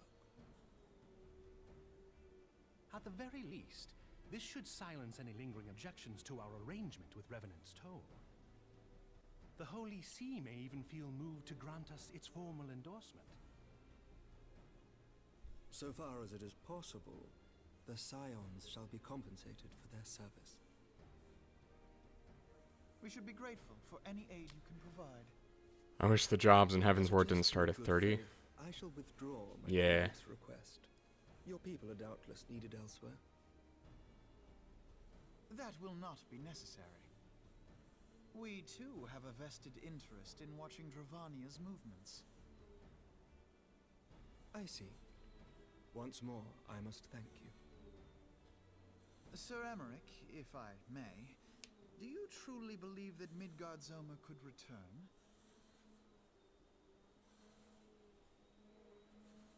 The heavens are a window unto truth, but those who interpret their movements are not infallible. I requested your involvement as a precautionary measure.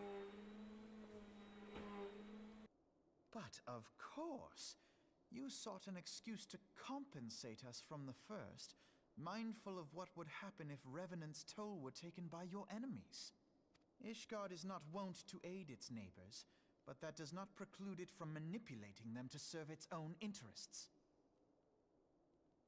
Choose your next words carefully.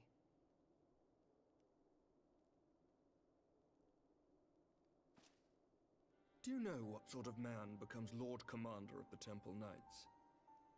One who comes from good stock. I did not. Yet here I am now. Why do you suppose that is? Because I swiftly learned to tell the difference between words, deeds, and beliefs.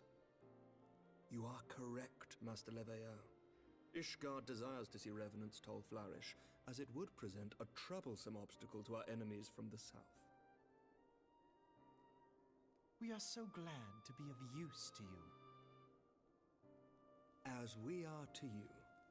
Ours is a mutually beneficial arrangement, lest we forget, one born of necessity. The dragons grow more restless by the day, and the heretics harry us nigh without cease. We have contended with such troubles for centuries, but there are limits to even our endurance. Yet as a pauper is loath to part with his meager possessions, the leaders of Ishgard are not wont to render up their trust to outsiders. But with perseverance on our part, they may yet be made to see the light. Nevertheless, one must take care when walking the road less traveled.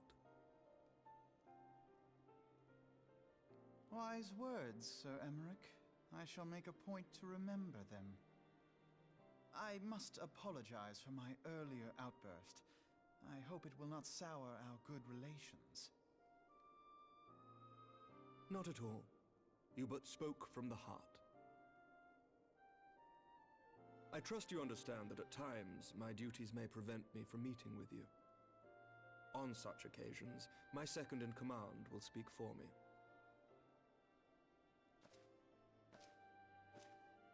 Lucia, at your service. Pray excuse our reticence. We are but wary of speaking too freely, lest our sentiments be made known to our enemies. Know that the Lord Commander and I are of one mind. For the sake of Ishgard, and of Eorzea at large, I pray our peoples can put aside their differences. Those who dwell in the past risk losing sight of their future. Should aught befall one of our shipments, pray inform Lucia immediately. You may also relay to her any words you might have for me alone. Not being of Ishgardian birth, she owes no allegiance to any noble house, making her as near to incorruptible as one can find in my homeland. Suffice it to say, I trust her completely, and so may you. Which reminds me, Lord Orchefort, if you would be so kind. Certainly.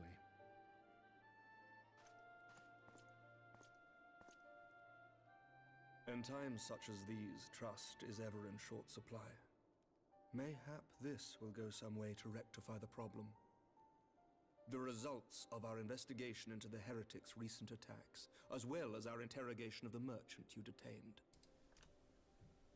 Sir Emmerich, I cannot thank you enough. Yeah, this part is like actually getting interesting now. Think nothing of it. Ishgard may be many things, but it is no friend to Garlemald. Did I not tell you to have faith, my friend?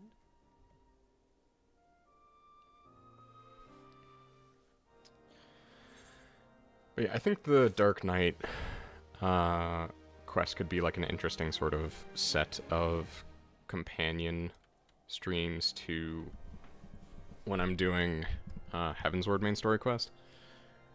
Like have Dark Knight be like Wednesdays or something, and then main scenario on Friday.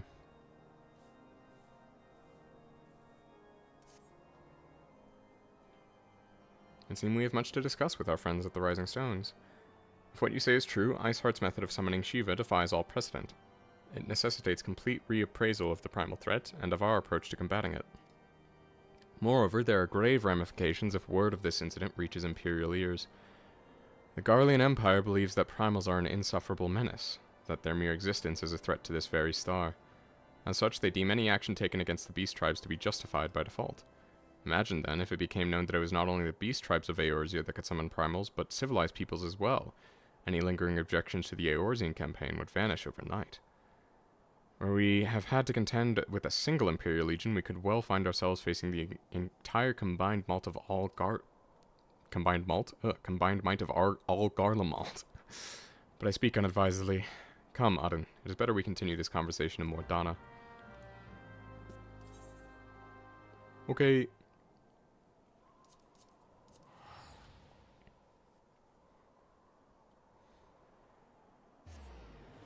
Oh, hey, and this is a rather short quest. Okay, so this is 3, then 2, then 1. Rising Stones is behind me.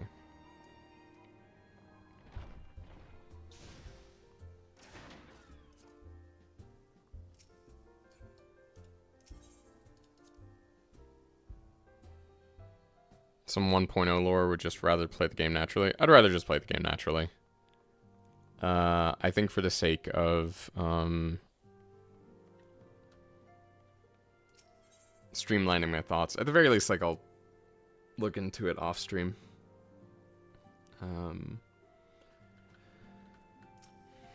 Yeah, but thank you for the offer. Words cannot well express how glad I am to see you return to us hale and whole. Needless to say, I am most eager to hear your account of that which occurred in Kurthis, assuming you're ready to speak of it. Excellent. I shall summon the others at once.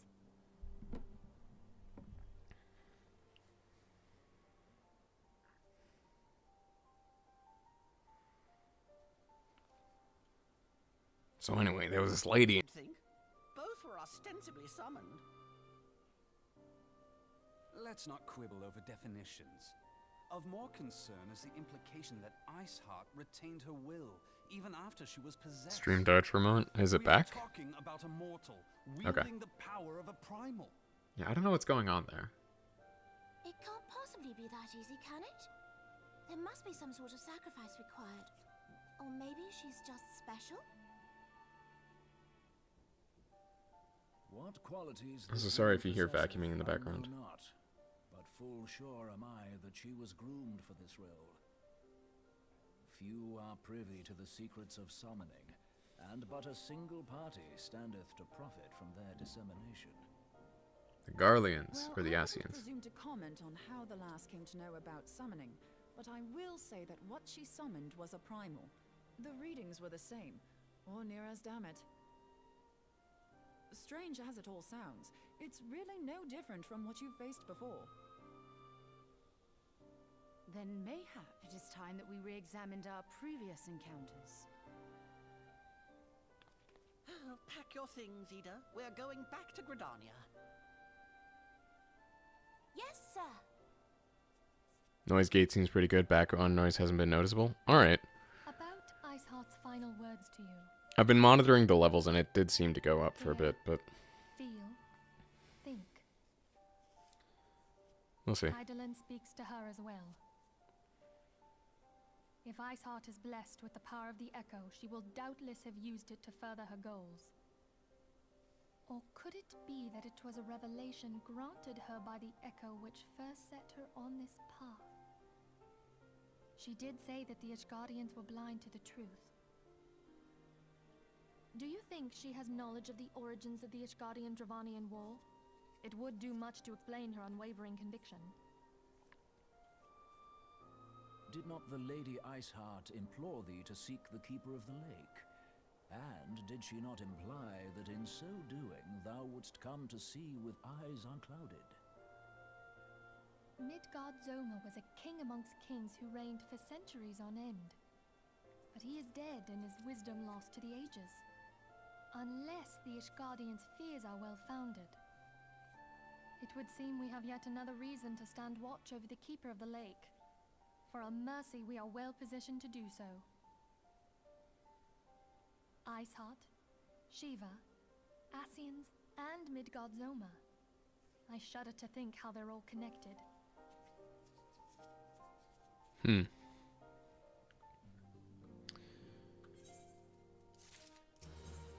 Infilia would discuss how best to proceed in light of recent developments. I mean to scour the annals for knowledge of Midgardsormr. Given his great age, I dare say he appears in more than a few... Do you hear that?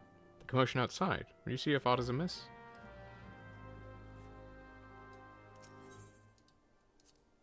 The reason Roal. Roal? I'll be corrected on how to pronounce it at some point.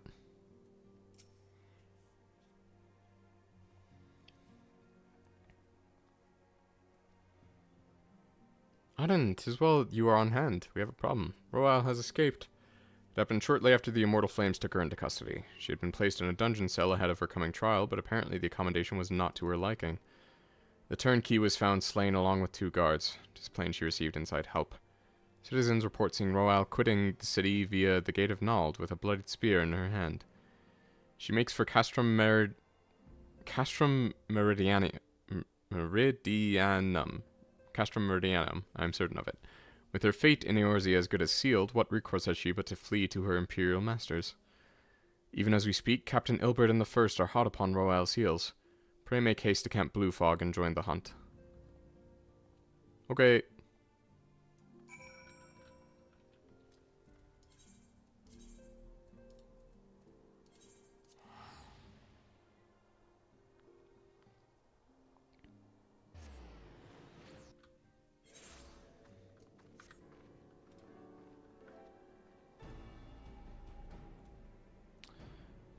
Let me check.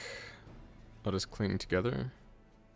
No, we're still in 2.4. It's this one and then one more. But they do kind of bleed together, so that's understandable.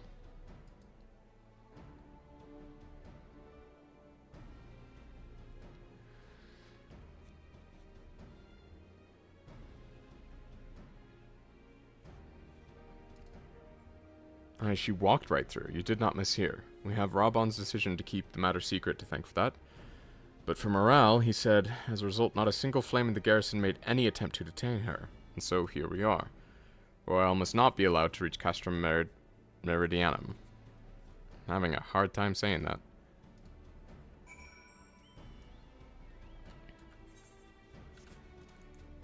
I mean, this is definitely them, like, teasing the next patch, so...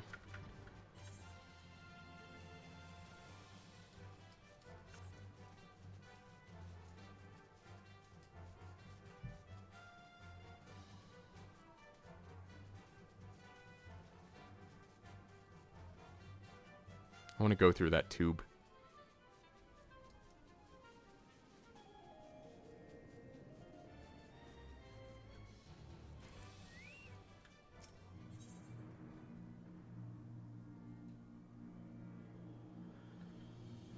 Commence battle for the reason Roal. Proceed.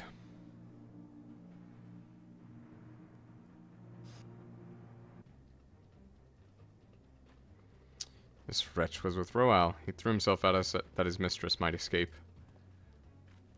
She didn't blink when we cut him down, not even when he started screaming. No loyalty even to her own, the goddamned harpy. With me, San, we almost have her.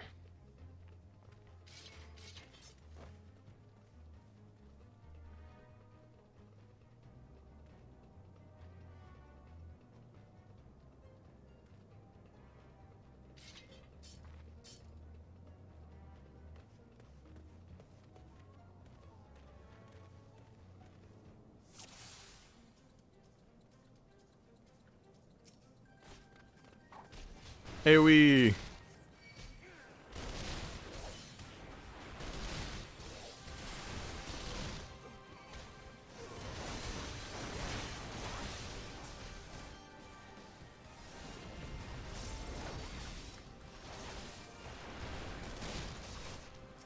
Gonna take care of this guy first.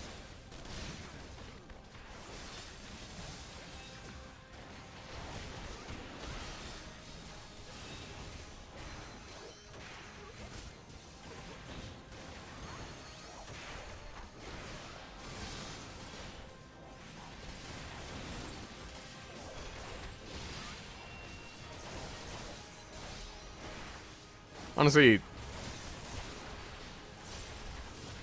optimal DPS doesn't really matter here. But screw it.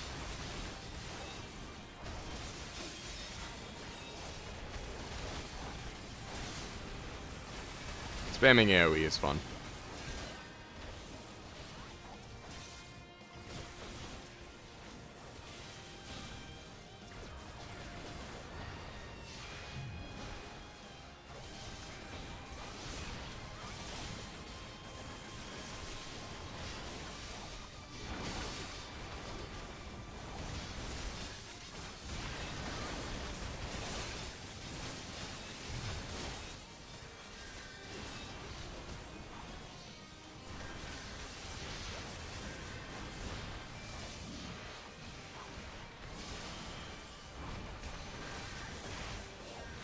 I mean, yeah, speaking of, like, optimal AoE usage, I feel like the heuristic to use is just, like, if it's 3 or more, use AoE. If it's 2 or fewer, like, pick one and just single target them down. Otherwise, you're kind of just, like, wasting movement values. Motion values? Whatever the, like, universal term is for, like, you know, however many multipliers you can fit in a certain thing. Also, isn't she supposed to be dead? Do I have to, like, guaranteed defeat the... Whatever. Anyway.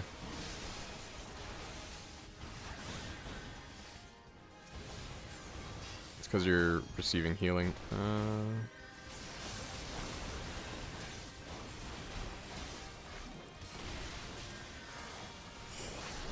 Generally a good rule of thumb, yeah, but it gets more complicated if you want to fight in... Yeah. That's fair. Like, again, it's a rule of thumb. Again, all models are wrong, some models are useful. What? Do we still... What?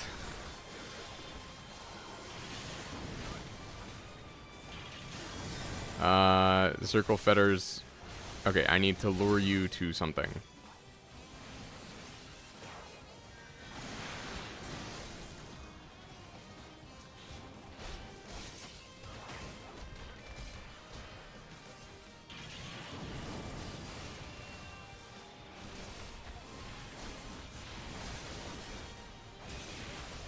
Okay, what am I supposed to be luring you towards?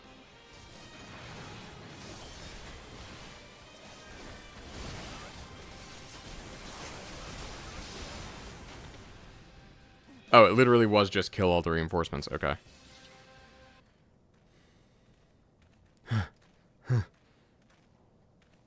Find her and do it tight. Yes, sir.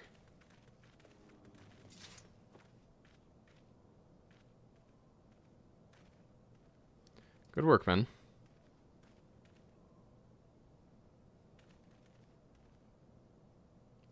She and her Imperial cronies pushed us close, but we were better. Behold, a respected officer of the Immortal Flames. People looked up to you as one of the Order's founding members, one of its pillars. Saddens me to see you have fallen so low.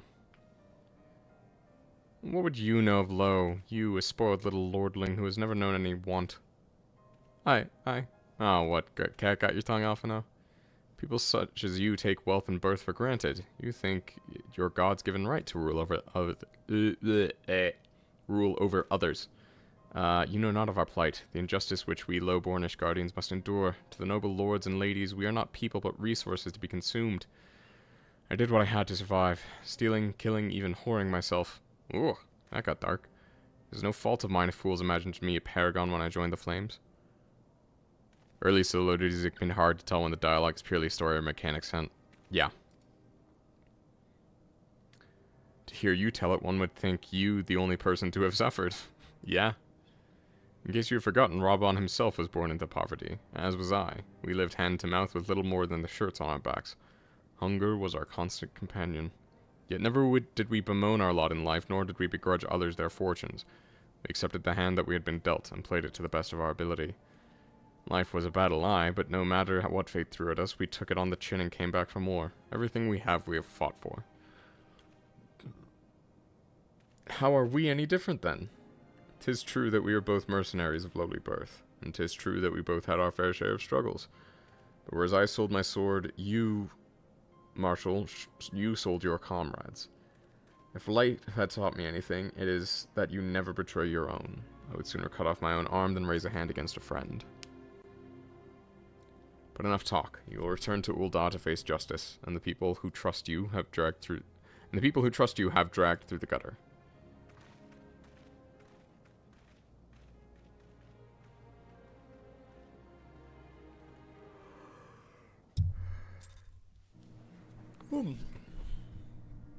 Alright, so there's this and one more quest, and then we're done with 2.4. Not so much as a hint of remorse. 'Tis well this sort of business is finally at an end. Our friend's betrayal cuts deeper than steel. We must hope that we have chosen our own allies more wisely than Robon chose his.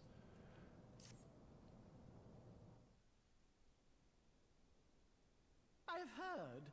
Truly bothersome business. No, I do not foresee a problem on that front. The main concern is Robon. There is no telling what the brute might do. Have the blades watch him in the flames day and night. You may leave the Sultana to me. I shall personally attend her grace. Telegia, you little scheming... I hesitate to say rat, but... Sever one of the East Aldenard trade routes. That ought to keep Lolorito occupied for a while.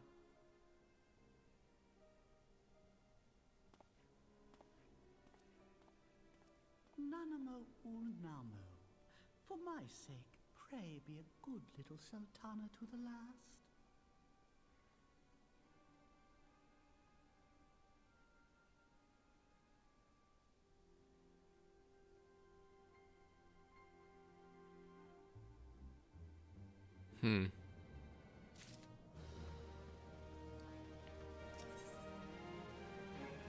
Alphino would ask another favor of you. Captain Ilbert and I have a few questions for the Flame Marshal regarding the circumstances of her miraculous escape. When we've completed our interrogation, we shall take our findings directly to General Robon, and that shall be the end of it. Your work here is done, my friend. Thanks. But I've one last task left for you. One last task for you. Return to the Rising Stones and appraise Minfilia of all that has happened. I'm aware that the antecedent held Royal in high regard. For better or worse, she will want to know how this tale ends. Okay.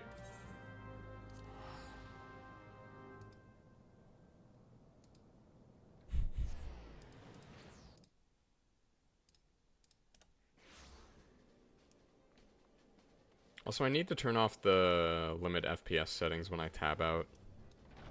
More so because it's disruptive. Pray return. Yeah. I know, literally just talking to Minfilia is like the last step in 2.4. I may dip my toe into 2.5 with like the first quest. Just see like what, you know, kind of on the like next week on main scenario quests kind of deal.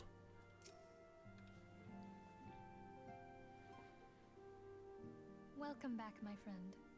I have already received word from Alfino. To think that Flame Marshal Huayu was the Garlean agent.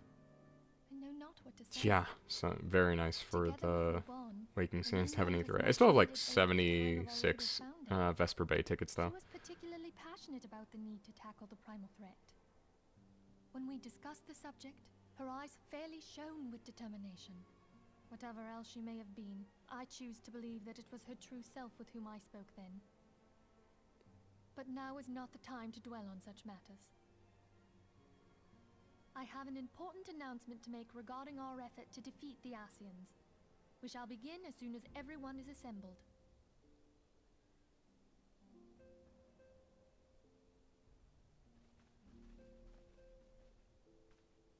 My thanks for coming, friends. Moonbreeder, the floor is yours. By now, I'm sure you're all familiar with white auracite, the miraculous material that'll allow us to capture Asian souls. Back at Snowcloak, we verified its ability to absorb vast amounts of ether. Alas, it leaves something to be desired in the area of stability. The stone can only store ether for a short while before expelling its contents. In addition to auracite's inherent limitations, we must needs be wary of our enemy's strength. Our foe draweth upon an infinite wellspring of power. Even should we succeed in entrapping him, the stone will not long contain his wrath. Meaning that, if we want to kill the swine, we'll have to be quick about it.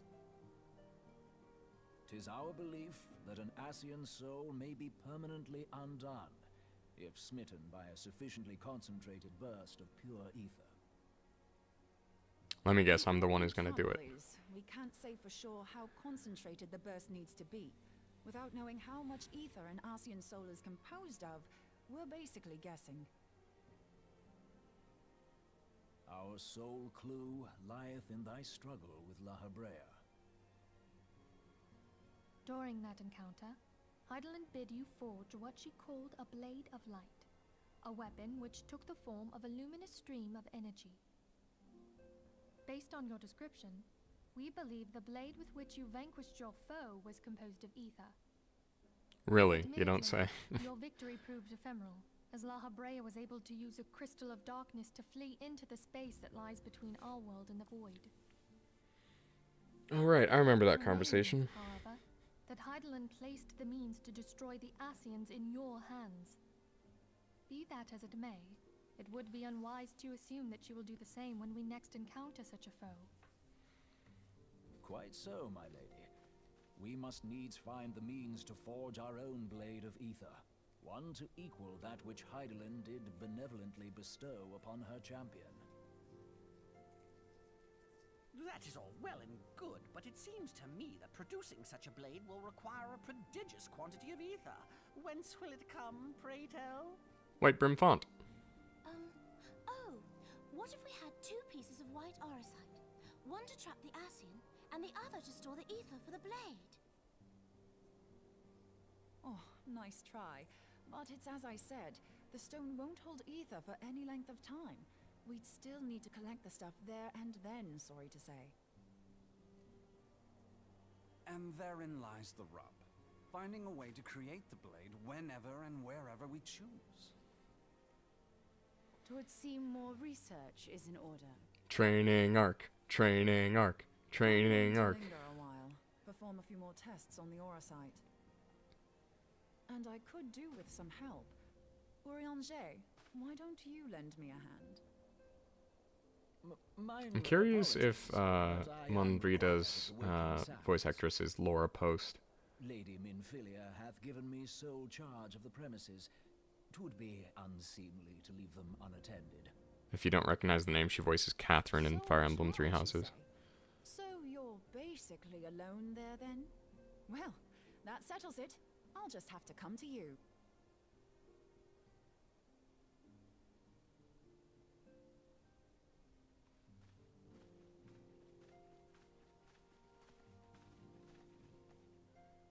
While you were afield, word arrived from the Charlian motherland. Guess it in one. You will recall that a survey party was dispatched All right. to investigate the incident at the Isle of Val. What they discovered was troubling, to say the least. According to the report, the Isle has been erased from existence. 'Twas as if a hole had been torn in the very fabric of reality. That's never good. Aye, yet the mystery endeth not with the isle's disappearance. It hath come to light that a number of scholars in various other locales were reported missing at a similar juncture. What's more, they all had something in common with the head of the Students of Baldessine. Every last one of them was researching a phenomenon called dimensional compression, or the rejoining as the ancient texts call it. I'll be damned if that's a coincidence. All indications suggest Asian involvement, but I sense that a force greater still is at work. The entity the Dark Beings call the One True God. We must pray that my dear friend Kryl regains consciousness soon. If she bore witness to the Isle of Val's final moments, she may be able to shed some light on this mystery. Interesting. Let me guess the next quest is her becoming conscious.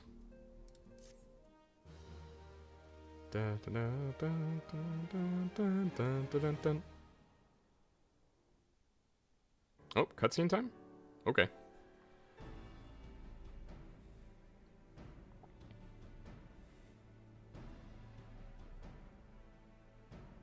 Following the calamity, the forces of the 14th Imperial Legion entrenched themselves in strategic locations across Eorzea.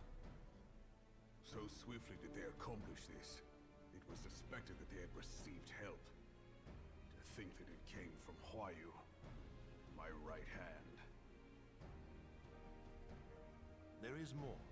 We have reason to believe that Huayu didn't deal exclusively with the 14th. She also answered to a higher authority in Garlemald. But this higher authority could not have been the Emperor.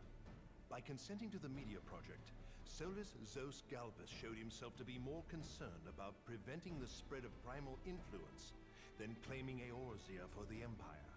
He would happily have seen the lot reduced to ash.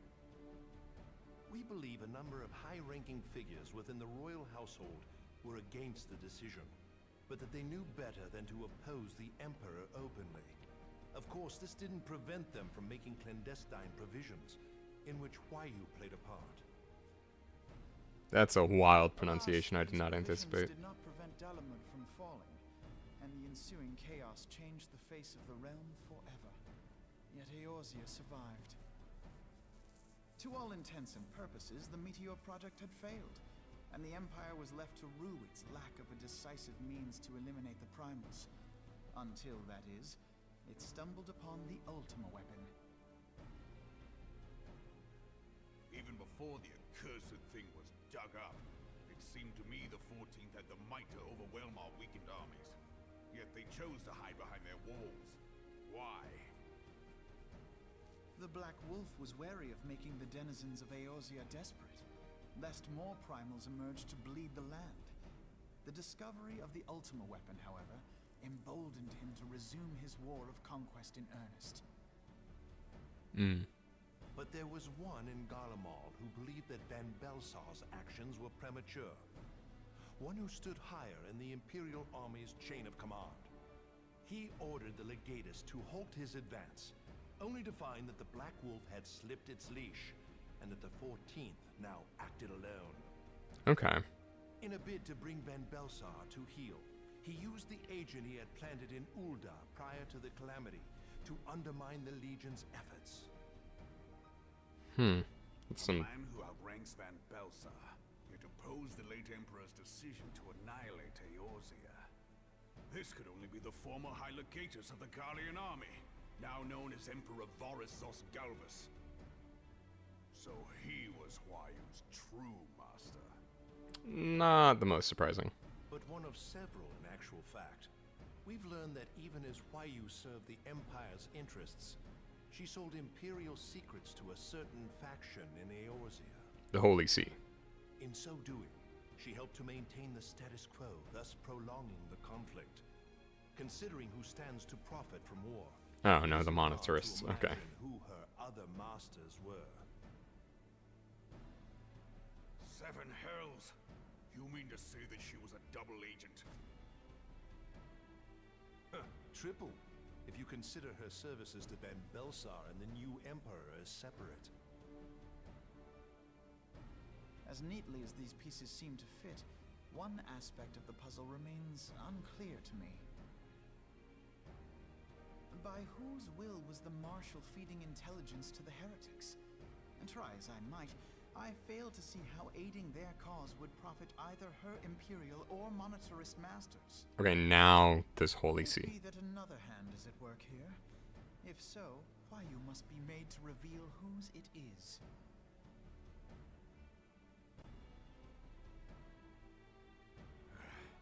Not only have I lost a trusted friend, now I must interrogate her as a stranger. Not a pleasant task, I grant you, but a necessary one. Unless we weed out the ivy, root, stalk, and stem, it will simply grow back. I know that full well. Those closest to Huayu have already been detained, and I will question them alongside her. General, pray keep in mind that there may be unwitting abettors among them. All will be treated fairly. On that you have my word. Those who are innocent have no cause to fear. You have ever been a friend of truth, General. I hope the unpleasant task of weeding out falsehood will not detain you too long. Though it be for the sake of Eorzea, doubting one's comrades is poison to the soul. And with that, I take my leave.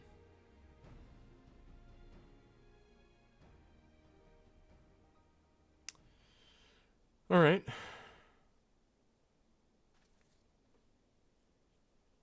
Going along well. These years, I've been made to dance to their tune.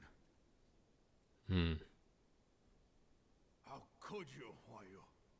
How could you side with them? Those cankers who take from this land and give naught in return, who use their power to disempower and grow fat while the people starve. I know you can hear me, monetarist scum. Your crimes will not go unpunished. I don't like the Immortal Flames, but I like Raban. Land of your sickness before the eyes of the 12. I swear it.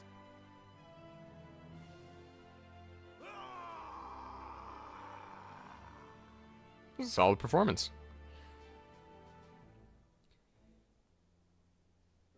Oh, still going.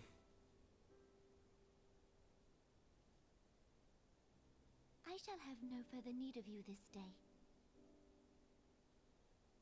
Your Grace.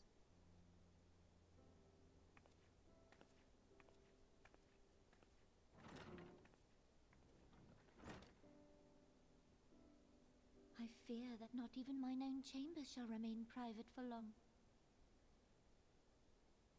Has the situation grown so grim?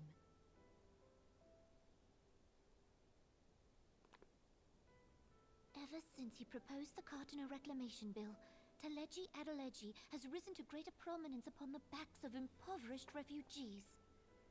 The monetarists were ever united in their pursuit of profit, but the man's actions have torn a rift in their ranks. They snap at each other as rabid dogs. Yet now is not the time to be bickering among ourselves. If this bickering is a threat to law and order, might you not have grounds to dissolve the Syndicate? Would that the solution were so simple, Admiral. Alas, my moving to dissolve the Syndicate is certain to spark outrage among the influential merchant class, whom the Cabal represents. And that would empower the This monetarist. would serve to exacerbate the current unrest, and peace would slip still further away.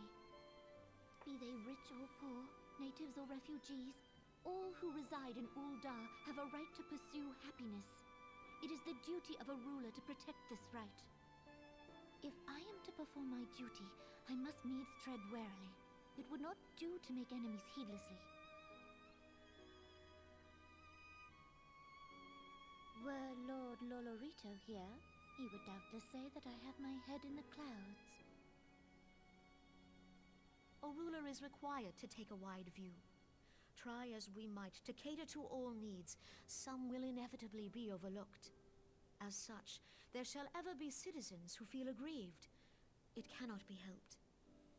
But as you have informed us, the monetarists take no view but their own. They hunger for power while the masses starve. Mm-hmm. In the absence of a common cause, it seems beyond any one individual to make Uldar whole. And the presence of a Garlean agent within the Immortal Flames only makes matters worse. Even accounting for Uldar's historic reliance upon mercenaries, such a grievous breach of security is unprecedented.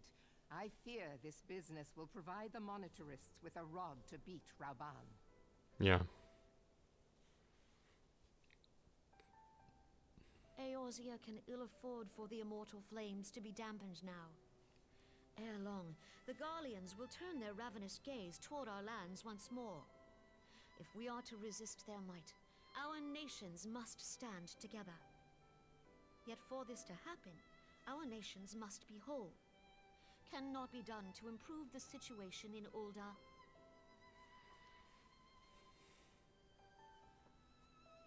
The true wealth of Uldar lies in the health, happiness, and hopes of her citizens. Alas, the citizens shall never know these things, so long as their lives are ruled by the ambitions of the few. Damn, she's American through and through. To represent the best interests of the people, but in sooth they desire only to manipulate them for their own selfish ends. You'll care for their health, but do anything but implement universal healthcare. It must be formed of the people. For Uldar to move forward, it is not only the Syndicate that must be dissolved. Nay, you jest.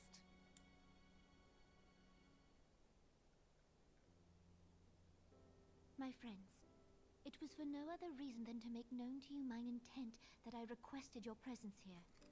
She wants to dissolve the Sultanate? Declaration to the people, chaos shall inevitably ensue. As the last monarch in the line of Ul, I make unto you this request. Help Rauban to preserve order and protect the people. Forsake them, and you forsake yourselves. For a strong Eorzea will ever have need of a strong Uldar. Yeah, socialism! I mean, I admit, I know most about how Uldar's government works because that's where I started as a pugilist, but... When the time is ripe, the nation shall become a true republic. Both royalists and monetarists shall cease to be. Uldar will no longer belong to kings or queens or merchant princes, but to her people.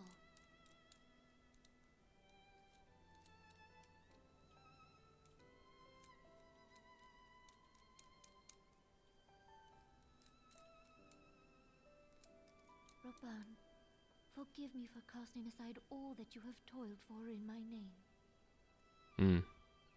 Beyond this just Honestly though, if it means more Rob on screen time, I'm for it. to help my subjects.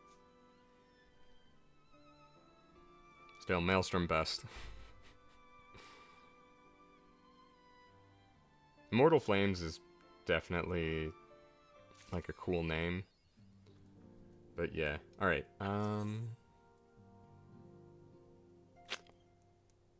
yeah, I still got time. We're gonna start this quest and then end. Most eager to address the Ascian threat, however we dare not neglect our other pressing concerns. We both know full well that Saint Shiva will not be the last primal we face, and our relationship with Ishgard is still tenuous at best. To think that the resolution of the primal threat was once the sole priority of the Scions of the Seventh Dawn. Some days I wonder if it was wise for us to take on so many others' responsibilities. Lest you forget, Antecedent, the Scion need not shoulder this burden alone. Were not the Crystal Braves established for this very reason? True, we are presented with a multitude of problems. However, we all have the resources we need to address them in turn. Aten, in particular, is ever a steadying hand, who I trust will continue to support the Braves. Nod. Yep, there it is. To what do we owe the pleasure? Have there been further developments regarding the situation in Ul'dah? As expected, the Immortal Flames have been struggling to cope with the revelation that one of their highest-ranking officers was a Garlean agent. Suffice it to say, Teleji Adeleji and his monetarist ilk wasted no time in attempting to turn the situation to their advantage. Coupled with ongoing unrest, the Flames are finding themselves hard-pressed. Plainly, General Raban needs our help, and I will direct the Crystal Braves to offer what support they can. Strongest neck muscles in Eorzea, yep. If I am to stay abreast of the latest developments and to issue effective orders, however, I cannot afford to waste time traveling back and forth. And so, for the foreseeable future, I think it would be best if I were to go remain in Ul'dah, unless you have an objection.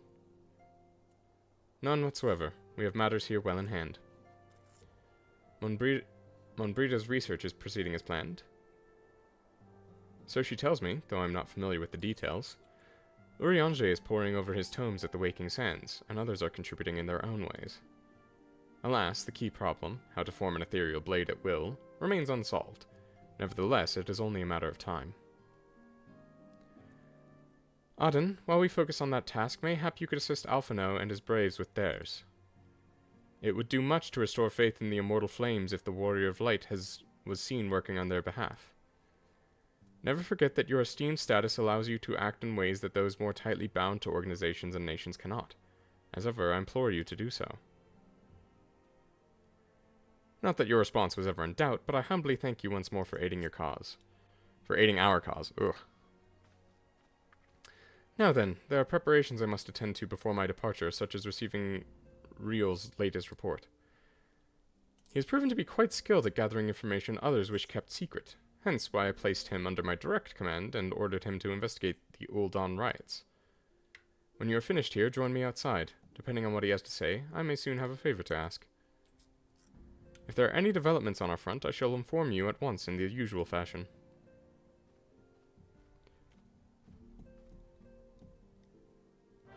Quest started? Okay, cool.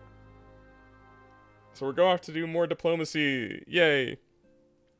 But it's time for me to go. Thank you for joining. It's been a pleasure.